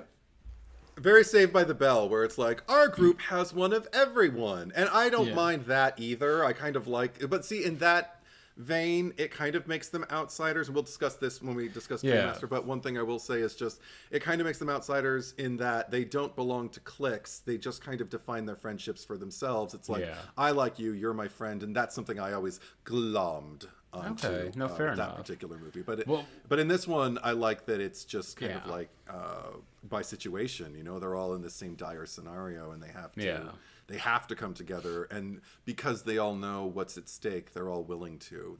Oh God! But also then, Yeah. No, I'm just like that's I'm just to cap off the Neil of it all. It's just like that's where I feel like they're just like, well, we don't really need him because we're gonna make it like teenier and hipper, and we're gonna have one of everyone. Take your pick. Yeah, it's a shame because he's just as responsible for the destruction, quote unquote, or how about the defeat of Freddy in this particular battle as Nancy is, but he gets none of the. And arguably, like he's the one that's having these like visions of Amanda. Like he's got the strongest connection to her, that it would just make sense to carry that on moving forward instead of like trying to.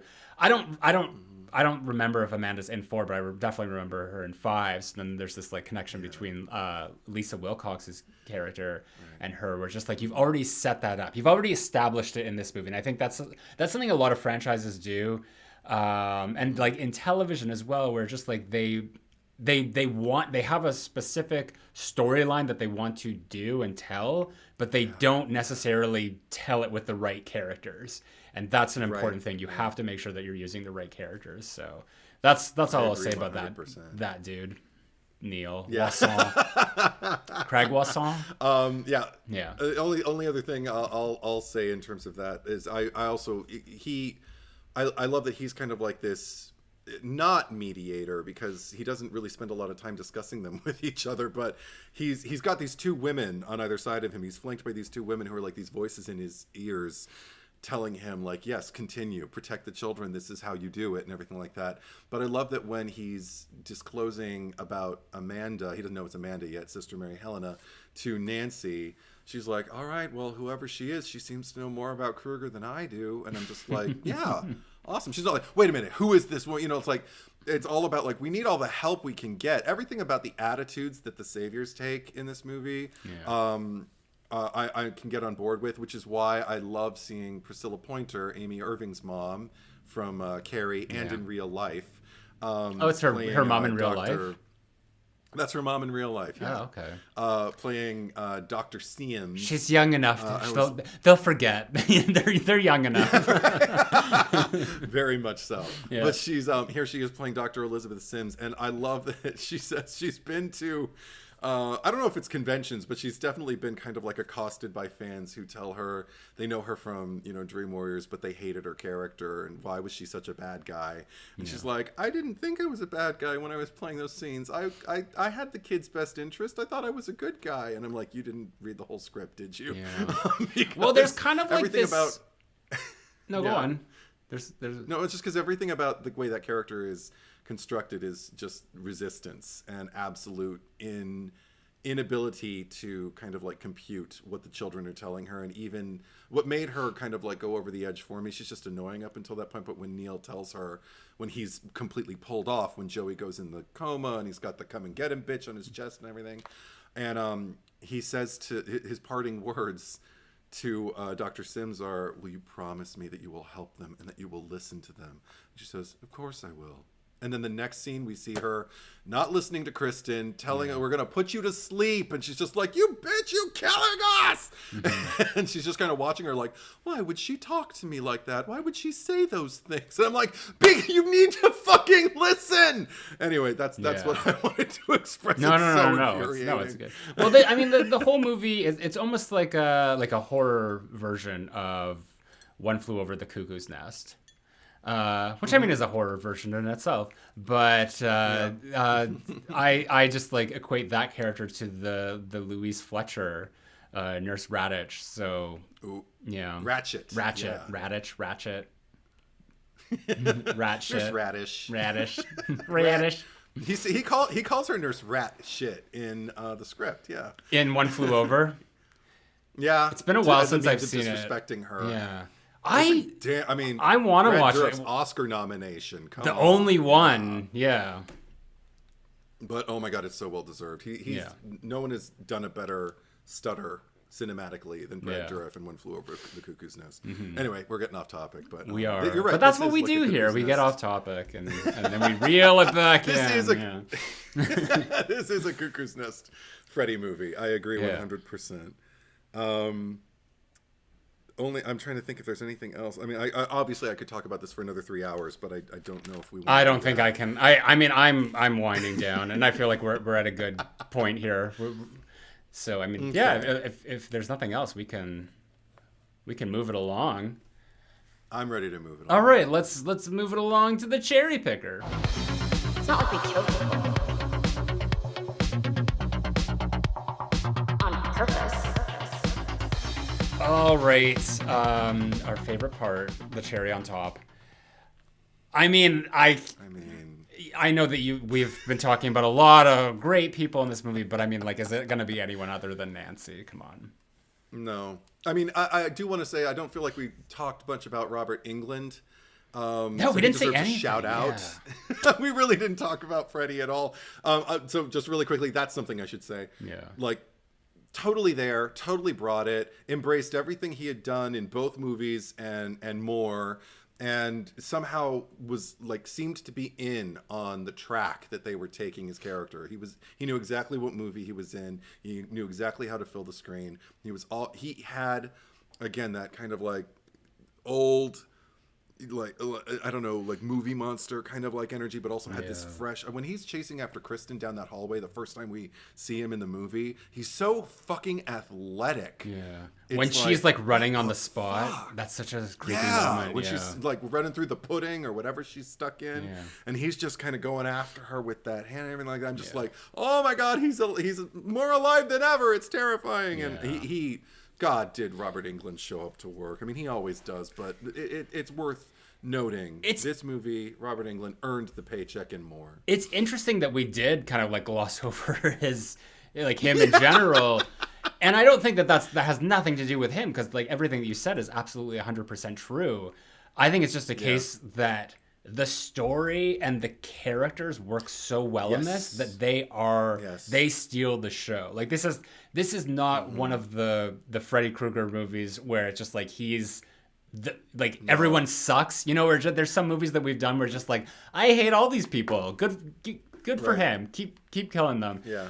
Like even like Halloween H2O, right? I argue that is like one of the worst portrayals of Michael. And it doesn't matter. Like, I don't really think about it all that much because I'm so engrossed in like the performances of Jamie Lee Curtis and Josh Hartnett and everything that they're doing. That's just like, okay, I like this story. I'm interested in these characters that I'm not really thinking. Right. It's almost like I would watch Dream Warriors if it was literally just these people in a One Flew Over the Cuckoo's Nest situation and there was no actual Freddy Krueger. Like, that's how good everyone is in this and how good the story is. But it's almost like the Freddy Krueger of it all is incidental.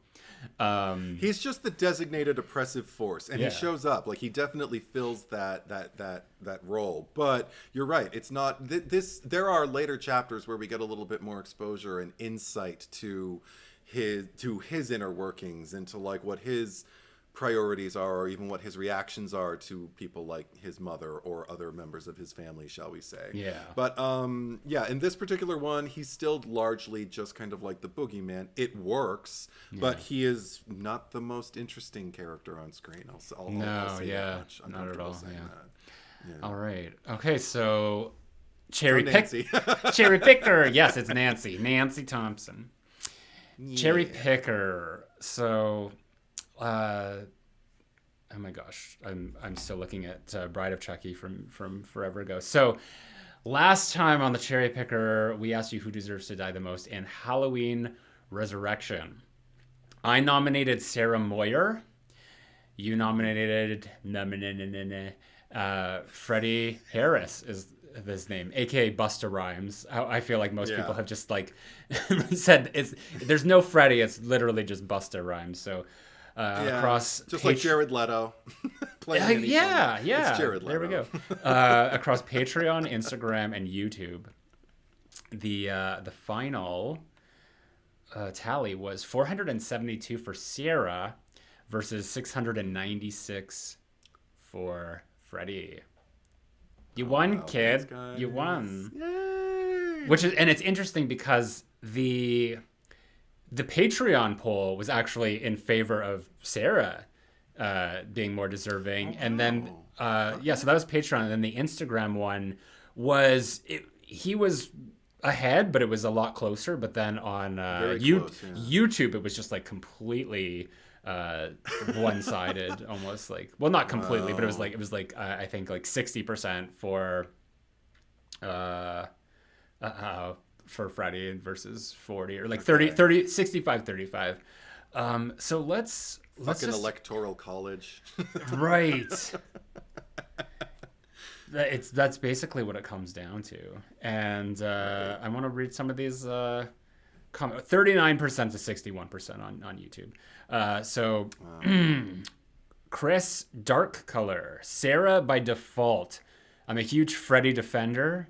And not only because I love Busta Rhymes, the character brought much needed levity and distinction to a franchise that has spent most of its existence unsuccessfully trying to recapture the prestige of its original entry. Halloween is one of my favorite franchises, but it needs to learn to have more fun sometimes. Wow, we saw completely different movies, but I respect that. It was well worded, well written. I respect the fact that she, I'm assuming she. I don't remember. I could not tell you. They. I'll just say yeah, they. yeah. I respect that they put forth their arguments plainly and with their truth. Good for them. Yeah. Sean Princick. So I saw this film a couple weeks ago, and yet I had to look up Sarah, as I completely forgot she was a character.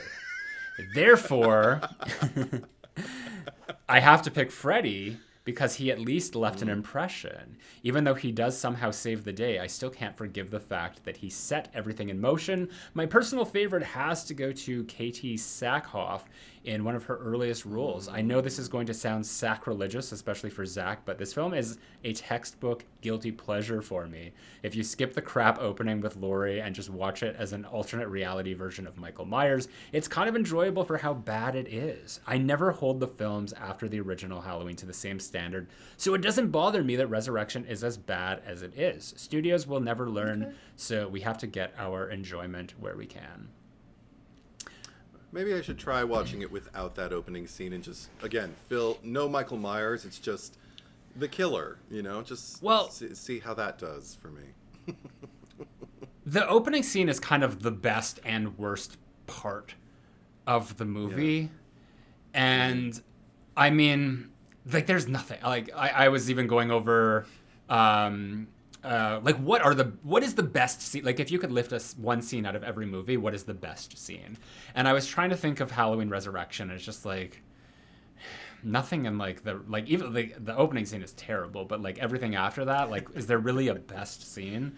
So I would think that like Laurie's death is really kind of the highlight for me, but I don't know. I respect everything that Sean Princick is saying here. I don't agree. I think that, Halloween 5 is my guilty pleasure because, I think that there was an attempt actually made there, and it's a hoot. But I would also argue with you, Sean, and say that the fact that you had to look up Sarah, I think that is more befitting for her to get the axe. But that's always how to you each define their it own. For yourself, yeah. To each their own. Absolutely. Blue Box 87, Sarah's "This is for Jen, for all of them" speech reminds me of Brenda getting killed in Scary Movie when everyone starts saying, "This is for Thelma and Louise. Oh. This is for Stalking Through the Fugitive. You ruined Schindler's List, Jackie Chan movies, Boogie Nights, and Big Mama's House." And Big Mama's House, because that's the Pope, right? But I have to give my vote to Freddy. I just have to. I didn't even think about the scene from I didn't from either, Scary but now I will. The hilarious thing about that is that Scary Movie predates Halloween Resurrection by 2 years. So Halloween Resurrection, like, that line is literally taking it from a satire of a Scary Movie. Yeah.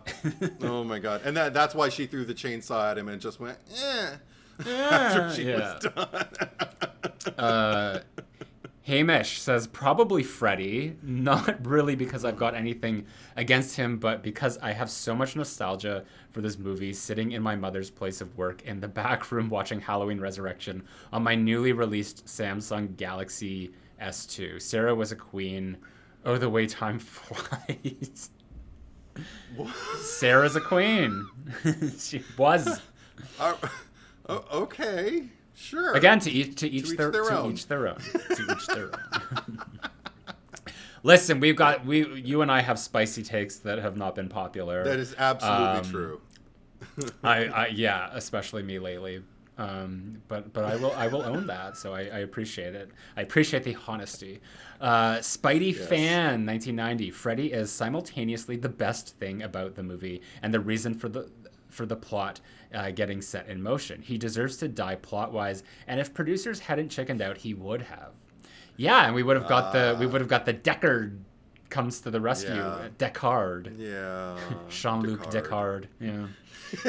I still like it when you say that. Yeah. Scarecrow Streets. Freddy. The fact that Michael left him alive after being punked out by him. I had high hopes for a grisly death later, but alas, we get trick or treat motherfucker instead. Yeah. I actually was thinking of something because I was listening to Ryan C. Showers' podcast, Scream with Ryan C. Showers, and he was having this discussion about Halloween movies, and the subject of Michael Myers came up and how Michael seems to gravitate toward the victims that he chooses are people who are afraid of him. So it's almost like this almost like a Freddy Krueger thing. I mean, if we're going by the logic of the first movie of just how fear is the thing that exposes these people and makes them vulnerable. And in that moment in Halloween Resurrection, when we're just why doesn't he just fucking kill Freddy? When he's like, "You're not Michael Myers, I'm Michael Myers," that whole bit. And it's just because he wasn't afraid of him. I just thought about this. I don't subscribe to this theory, but it's almost he was not aware that it was Michael Myers, and it's just this guy's not afraid of me right now. But then later, when he does become aware and is afraid of him, that puts him in a vulnerable position. I'm not suggesting that because I don't want to give this movie more credit than it deserves, but I just thought it was an interesting theory. Well, also just because you brought it up, I do. If you're listening, Ryan, love you, but I take umbrage with that because first movie, Annie, hey jerk, speed kills, and then go into the bush and everything like that. She's not afraid of him, and she doesn't even see him before he kills her in the car. So I don't know. Doesn't that well, just as an amendment, because I don't recall if it was Ryan specifically who said that or one of his guests. Okay. But it was just brought up. Whoever said it. But I think, I think it was more so pertaining to, it was definitely pertaining to the new trilogy of Halloween movies, because you and I even discussed that in the Halloween 2018 episode where he clearly he killed the kid in the car, but when it came to the baby, he's just sort of stopped and he's just and kept walking because the baby was not cognizant of the danger that it was in, or just having the fear of Michael. Right. So these are conversations. These are linking back to conversations that you and I have had too. So just well, because definitely if you strangle Annie, she knows that she's going to be strangled. Yeah. And you're going to get a struggle, and you're going to get to breathe deeply and fog up her windows. So I concur. Okay. we'll find out who said that, and maybe we'll have a discussion someday. Go on. Well, we got lots of other Halloween movies to cover to come. We do. So there's plenty of time. Nizik, 1979. My problem is people say over and over, we want something different in horror movies. They get something different in Resurrection, then complain that they want the same old crap. I love Resurrection, and Freddy being the hero was a breath of fresh air. I think that everything that I have to say about that was in the episode, so I won't add anything else. But I think we addressed that. Yeah. But again, I respect to differing opinions. Sure. Some people enjoy that movie, so good for them. No, absolutely, yeah. Some people look at they that have a muscle as they can flex that I can't. So good for I them. said, some people look at that as my looking of Halloween 5. Sure. But that's the thing. We need spicy opinions. We need people to disagree because that's the thing. We're not always right. Not just you or I, all of us. And, sometimes we get swept up in something and don't realize it. And that's why movies get reevaluated like years and years later. I mean, even I was thinking about it today, like the fact that we're still talking about the Halloween trilogy, even though like now it's a year removed from the release of Halloween Ends, like that is a testament to that movie.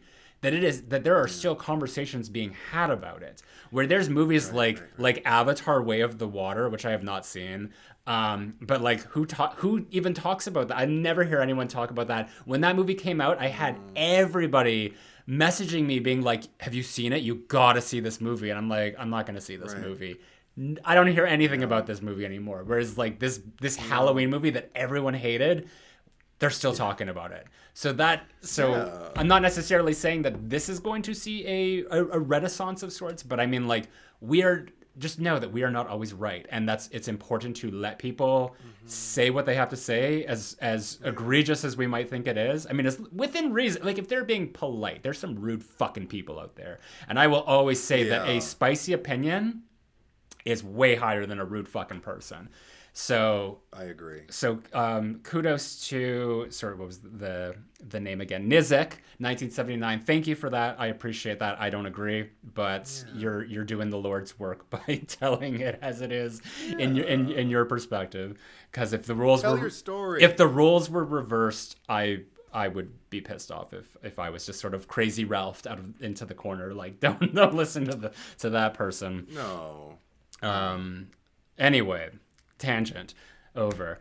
Dylan Jameson, while this took a while to think on who to kill, as both characters have absolutely cringeworthy dialogue, from Sarah's whole "this is for" blank as she attacks Michael to Freddy's "trick or treat, motherfucker," my vote went to Freddy, as how he punked out Michael and Michael just walks away like a child that had been told to go to his room instead of killing him, and then and there. As an honorable mention on who should have died is Deckard. Thank you to the comment that gave me his name. The guy is watching the whole thing go down online, and when people start dying, doesn't think to call the cops. If memory serves, been a few years since I watched it, and if I'm wrong, I will own up to my mistake. Instead, just messaging Sarah directions and warnings. He does call the. Because Oh, does he? I don't remember. He does call the cops. I'm so not invested by that point. Yeah. I don't remember anything that happens, but go on, tell me. No, because there was a scene when everyone was just like, "Oh my god, that's real!" Like, because we talked about this in the episode where it didn't make any sense that, like, just it's neat that he's sort of like he's kind of like falls into this rare group of people like Lori and Sarah who are like they're just seeing things and they're very like put off by it. They're just like, something's not right about that, but it's just like you're literally watching a show that the whole premise of it is designed to be what it is. So for him to just be like, that's not right, just seemed a little weird. So he like called the police, and everyone else is like, what are you talking about? It's staged.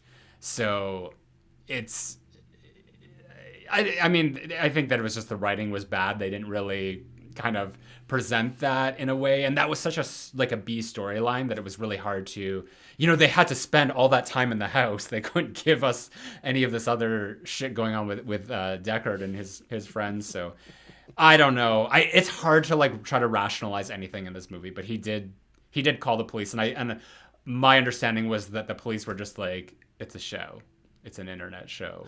Oh, yeah. I have a vague memory of that. We didn't actually hear the police speaking, but it was just like him being like, I have to call the police, and then nothing ever happened with it. And then he just spent the rest. I have a vague memory of that. Yeah, he spent the rest of the time just like messaging her. I just have a vague memory. Period. I love that nobody even like tried to go over to the house or like anything. Yeah.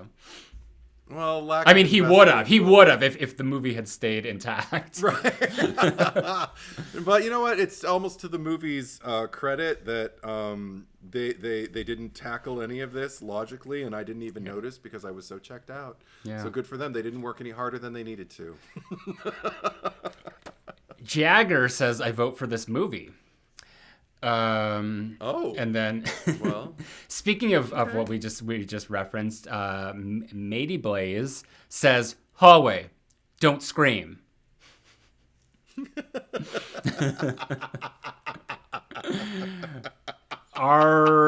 SDM. Oh shit, I lost it. That's such a great moment. Yeah. Sorry, it's such a great moment. It was a great moment. In that it's terrible, in that it's absolutely atrocious, but yeah. And then the fact that she does scream. RSDM. I choose Sarah over Freddy because Busta Rhymes is a rapper, so I'm not expecting much acting from him, but Sarah just didn't feel like a lead character. Jennifer should have lived instead. I none of them should have, you know. I mean, Yeah. she was more entertaining to watch, but also, you know, I mean, Yeah. it's not a Bitch, slut. I know it's not a good movie in my opinion. Yeah. So I don't care. Thomas Baker, Sarah, the whole "this is for" was so bad. I'm just gonna do it in that voice every time it's quoted here. Lost Life vids. I feel like Freddy deserves to die more, but I'm gonna give it to Sarah. Sarah is the kind of final girl that gives you nothing and contributes to the numbing feeling when you approach the final act of a bad slasher. You don't care, and you're too fatigued to even check the time left. You just want to shut it off. Matthias Eggerman, Tyra Banks for me deserved better than an off-screen death. I wanted Michael to pulverize her, but I say Sarah for this. I don't even remember this movie to give a shit about her as a final girl. Same. Yeah. I wish they had left the Tyra Banks kill in there as cringy as it was. I mean, it should have been left in. It was no worse than anything else in the movie. Gotta get it gaming. I choose the entire movie to die. This one is so bad. I think I have watched this one twice, and that may be 1.5 times too many. Dan's gaming, I chose Sarah because she was one of the worst final girls, and we've seen Michael take down tougher characters. Also, do you think the movie would have been better if Michael killed everyone and instead took his house back? Probably not, but just have him live like they did in the original ending of this movie. Could you imagine like that would have been the movie, like everyone's dead and then he just sits down and just like on a recliner or something. It's just like kind of puts himself under house arrest, just goes back to I mean, that's pretty much what he does. I mean, he goes back to the Myers house and just kind of chills and just kind of lives out the rest of his days until someone's in my house, you know, kind of thing. So, yeah, I don't know. Yeah. Okay. Rick Hunter Wyatt. You can't kill Freddy, Busta Rhymes, in Halloween Resurrection. He has the best line in Halloween film history. Trick or treat, motherfucker. LOL. He's the best thing about that movie. Hashtag Busta versus Michael 2. Blueberry Saturn. Just looking up to you for a response. I disagree. Blueberry Saturn. Freddy. I want the franchise to retroactively kill that guy. Stephanie Eileen. This movie is so bad that Freddy seems cool to me. Think my brain broke. That's great. Rando Apple Big Cheese says, how could you guys all hate on Freddy? He's great. That is your nomination. Your argument, sir. It was your nomination, Eddie.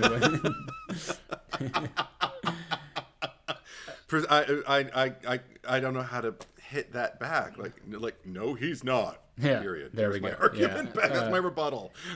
Jazzy Boo says Freddy was the only thing good in this movie. This was not great, but he was at least entertaining and trying something. Can we change the rules and pick the real villains, the screenwriters and director? No. Maybe we'll do like an episode one day where it's just like, who's the like? Let's just do an episode of just like all like the terrible writers and directors. I mean, I feel like that's just too mean spirited, you know. But it might be, but maybe one day.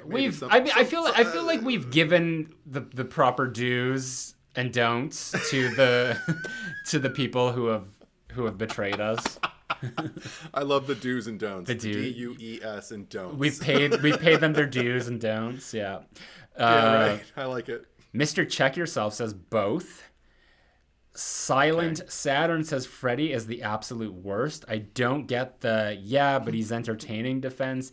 He's the typical rapper does acting trope, which was so popular at the time, where it's not about portraying a character, but merely having an extension of your image as super cool, funny, and unbeatable, which just comes off across as pure cringe, really. It's a shame, as they had it so right with LL Cool J, who, unlike many of his peers, is actually interested in playing dimensional rules and isn't afraid to show vulnerability. He's all the more likable for it. Freddy is not that at all. Off with his head. I agree 100%. Absolutely. LL Cool J is how you do that. Yeah. Or And as Busta Rhymes is how you don't. As Tyson says in Scream 3, LL Cool J is Shakespeare in the part. I was just like, LL Cool J. LL Cool J. J, yes. LL Cool J, yeah. Tiona. Sarah was such an idiot, such a boring character. At least Freddy provided some humor. ESP Karate does not belong in a Halloween movie. And then Nooble. Nooble. I don't know. There's a lot of O's in there. Says Sarah. And that's it. Oh, all right. So there we go. We got through a lot that. Of people came out of the woodwork for this one. Good for They you guys. did, Thank yeah. you. And there was a lot of varied responses. We didn't get a lot of the same, yeah. No, usually it's a vocal minority or a vocal majority, and this Yeah. is pretty even. Good for Yeah. you guys. Thanks for showing up. So, So- what say you, Dream Warriors? I mean, I probably showed my hand already with the rant I went on, but I just wrote this line down. When they asked, like, I think it's Nancy who asked, she's just like, you know what your dreams are? And Nancy's just kind of like, and what are they? And she says, the byproducts of guilt, psychological scars stemming from moral conflicts and overt sexuality. Again, what the fuck? Like, I read that line over and over again. I still don't know what the fuck she's talking about. It goes right back to Halloween Resurrection, where what's-her-name is going on about how Michael Myers and the politics of violence embedded in pop mythology. It's just nonsense. It's just words. And I'm just like, you're a character that I do not respect in word both cases. salad. And in this case, yes, in this case, and in this case, it's exactly what it is. It's just like word salad. It's just like, well, what the fuck does that mean? How is this supposed to help these kids? Dr. I called her Mr.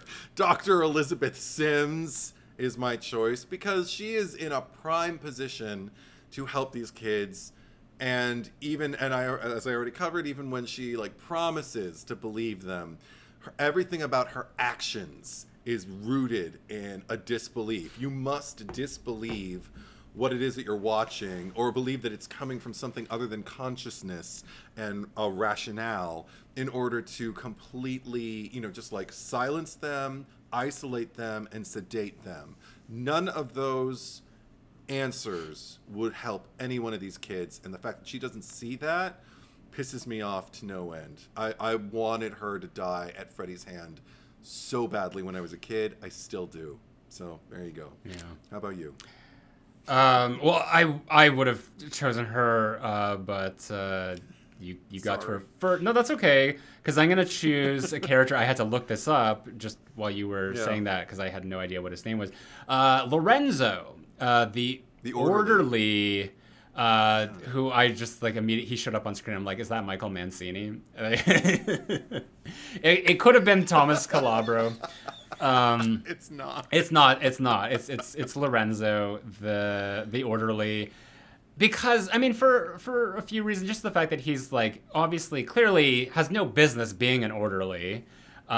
Is really like handsy with the nurses, handsy with Taryn, and like really like creepy and abusive towards her, and like taunting as well of like her drug use and all that. It's just like this is a teenager for one, and she's in this facility because of this, like this problem she has, and you're like exploiting it and making fun of her for it and all this. So he's a shitty person, but also the fact that he's completely irrelevant in the entire thing. Like Yeah. I would argue that at least the Doctor was a presence, and she was an oppressive force. She served a purpose to the story. This guy is just there to like add nothing.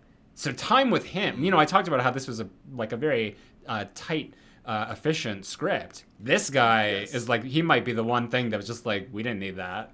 That wasn't there. Like if this movie was made now in 2023 and a scene like that existed in it, people would be like, why is this here? Like that was literally just there to fulfill some sort of agenda, to be woke or whatever. Whereas here, I mean, I don't think that that's why it was there. Like they were just trying to like kind of like infuse flavor and character. And I would argue that that's at least better than just having an agenda, but he served no purpose. And he was an asshole. And they had to do was somehow interlace him into Taryn's final nightmare. If he could have played a part somewhere in there, he didn't have to like be Freddy, but if he could have, because I mean, he's the one who basically exposes, her drug history to the, and also like what her own sobriety means to her. Like, I mean, it's a good moment for her, but.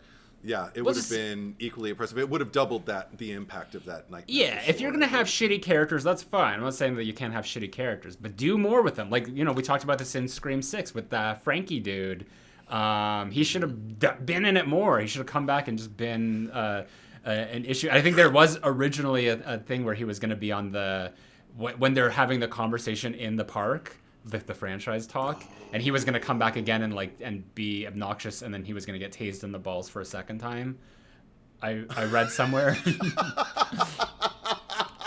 But this guy, Lorenzo, I mean, it just like shitty person, and could have been better utilized. And even if he was better utilized, I'd just lean more into a shitty person. So there's always an argument to come at this from. The only argument I would make is that like he's quite clearly, I mean, is on the face of it doesn't make any effort to hide who he is. Everybody would seem to know he's that guy, and yet Dr. Sims, coming down on Nancy hard, but now you're using my pick as a way to bolster you. It all starts at the top. Rebutting. It all starts at the top. This is the rebuttal episode. Yeah. Yeah, I mean, here she's like trying to like protect these kids in name only. I think that's a harsher offense, but go on. No, that's all I got. Anyway, Okay. Vote your heart, vote your conscience. You can look for that poll on the YouTube channel. Just go to the community section. So if you are new to the Cherry Picker and this is your first time watching or listening, if you are watching, the RSS feed link is in the descriptions down below. If you are listening, go to our YouTube page where you will find all that stuff. Subscribe. You can also vote on the Instagram, which is @thecherrypickerpod. And also, if you are supporting on Patreon, you can cast another vote over there as well. Edward, what are your socials? My socials are on the Letterboxd and on the YouTube and on the Instagram, and I guess still on the TikTok. You can find me at Edward is Truth, one word, traditional spelling. What about you, Zach Cherry? And my socials are on Instagram is retro bitch face. Twitter, Zach Cherry 8. I'm also got my main YouTube channel. It's Zach Cherry. You can find me on Letterboxd, also Zach Cherry. And I don't know. I got the TikTok, but I don't do shit on that. I mean, Yeah. What laugh, do we got going on next week? Oh, that's a really good question. Is it the one with, and I'm legitimately asking that. Okay. Is it the one with the structure that is made of? Yeah. Okay. Yeah. And the one with the, it's hot. Oh, my vocal fry is so like appropriate. Oh, maybe I should read the premise in a vocal fry. That's what I'm going to do next week for House of Wax. 2005. 2005. Well, yeah. obviously. I'm going to do, I want to have a vocal fry just like Vincent Price. Yeah, the Vincent Price vocal fry. Hello, I'm Vincent Price. I'm scary. Anyway, Thank you for watching. Thank you for listening. And we will be right back.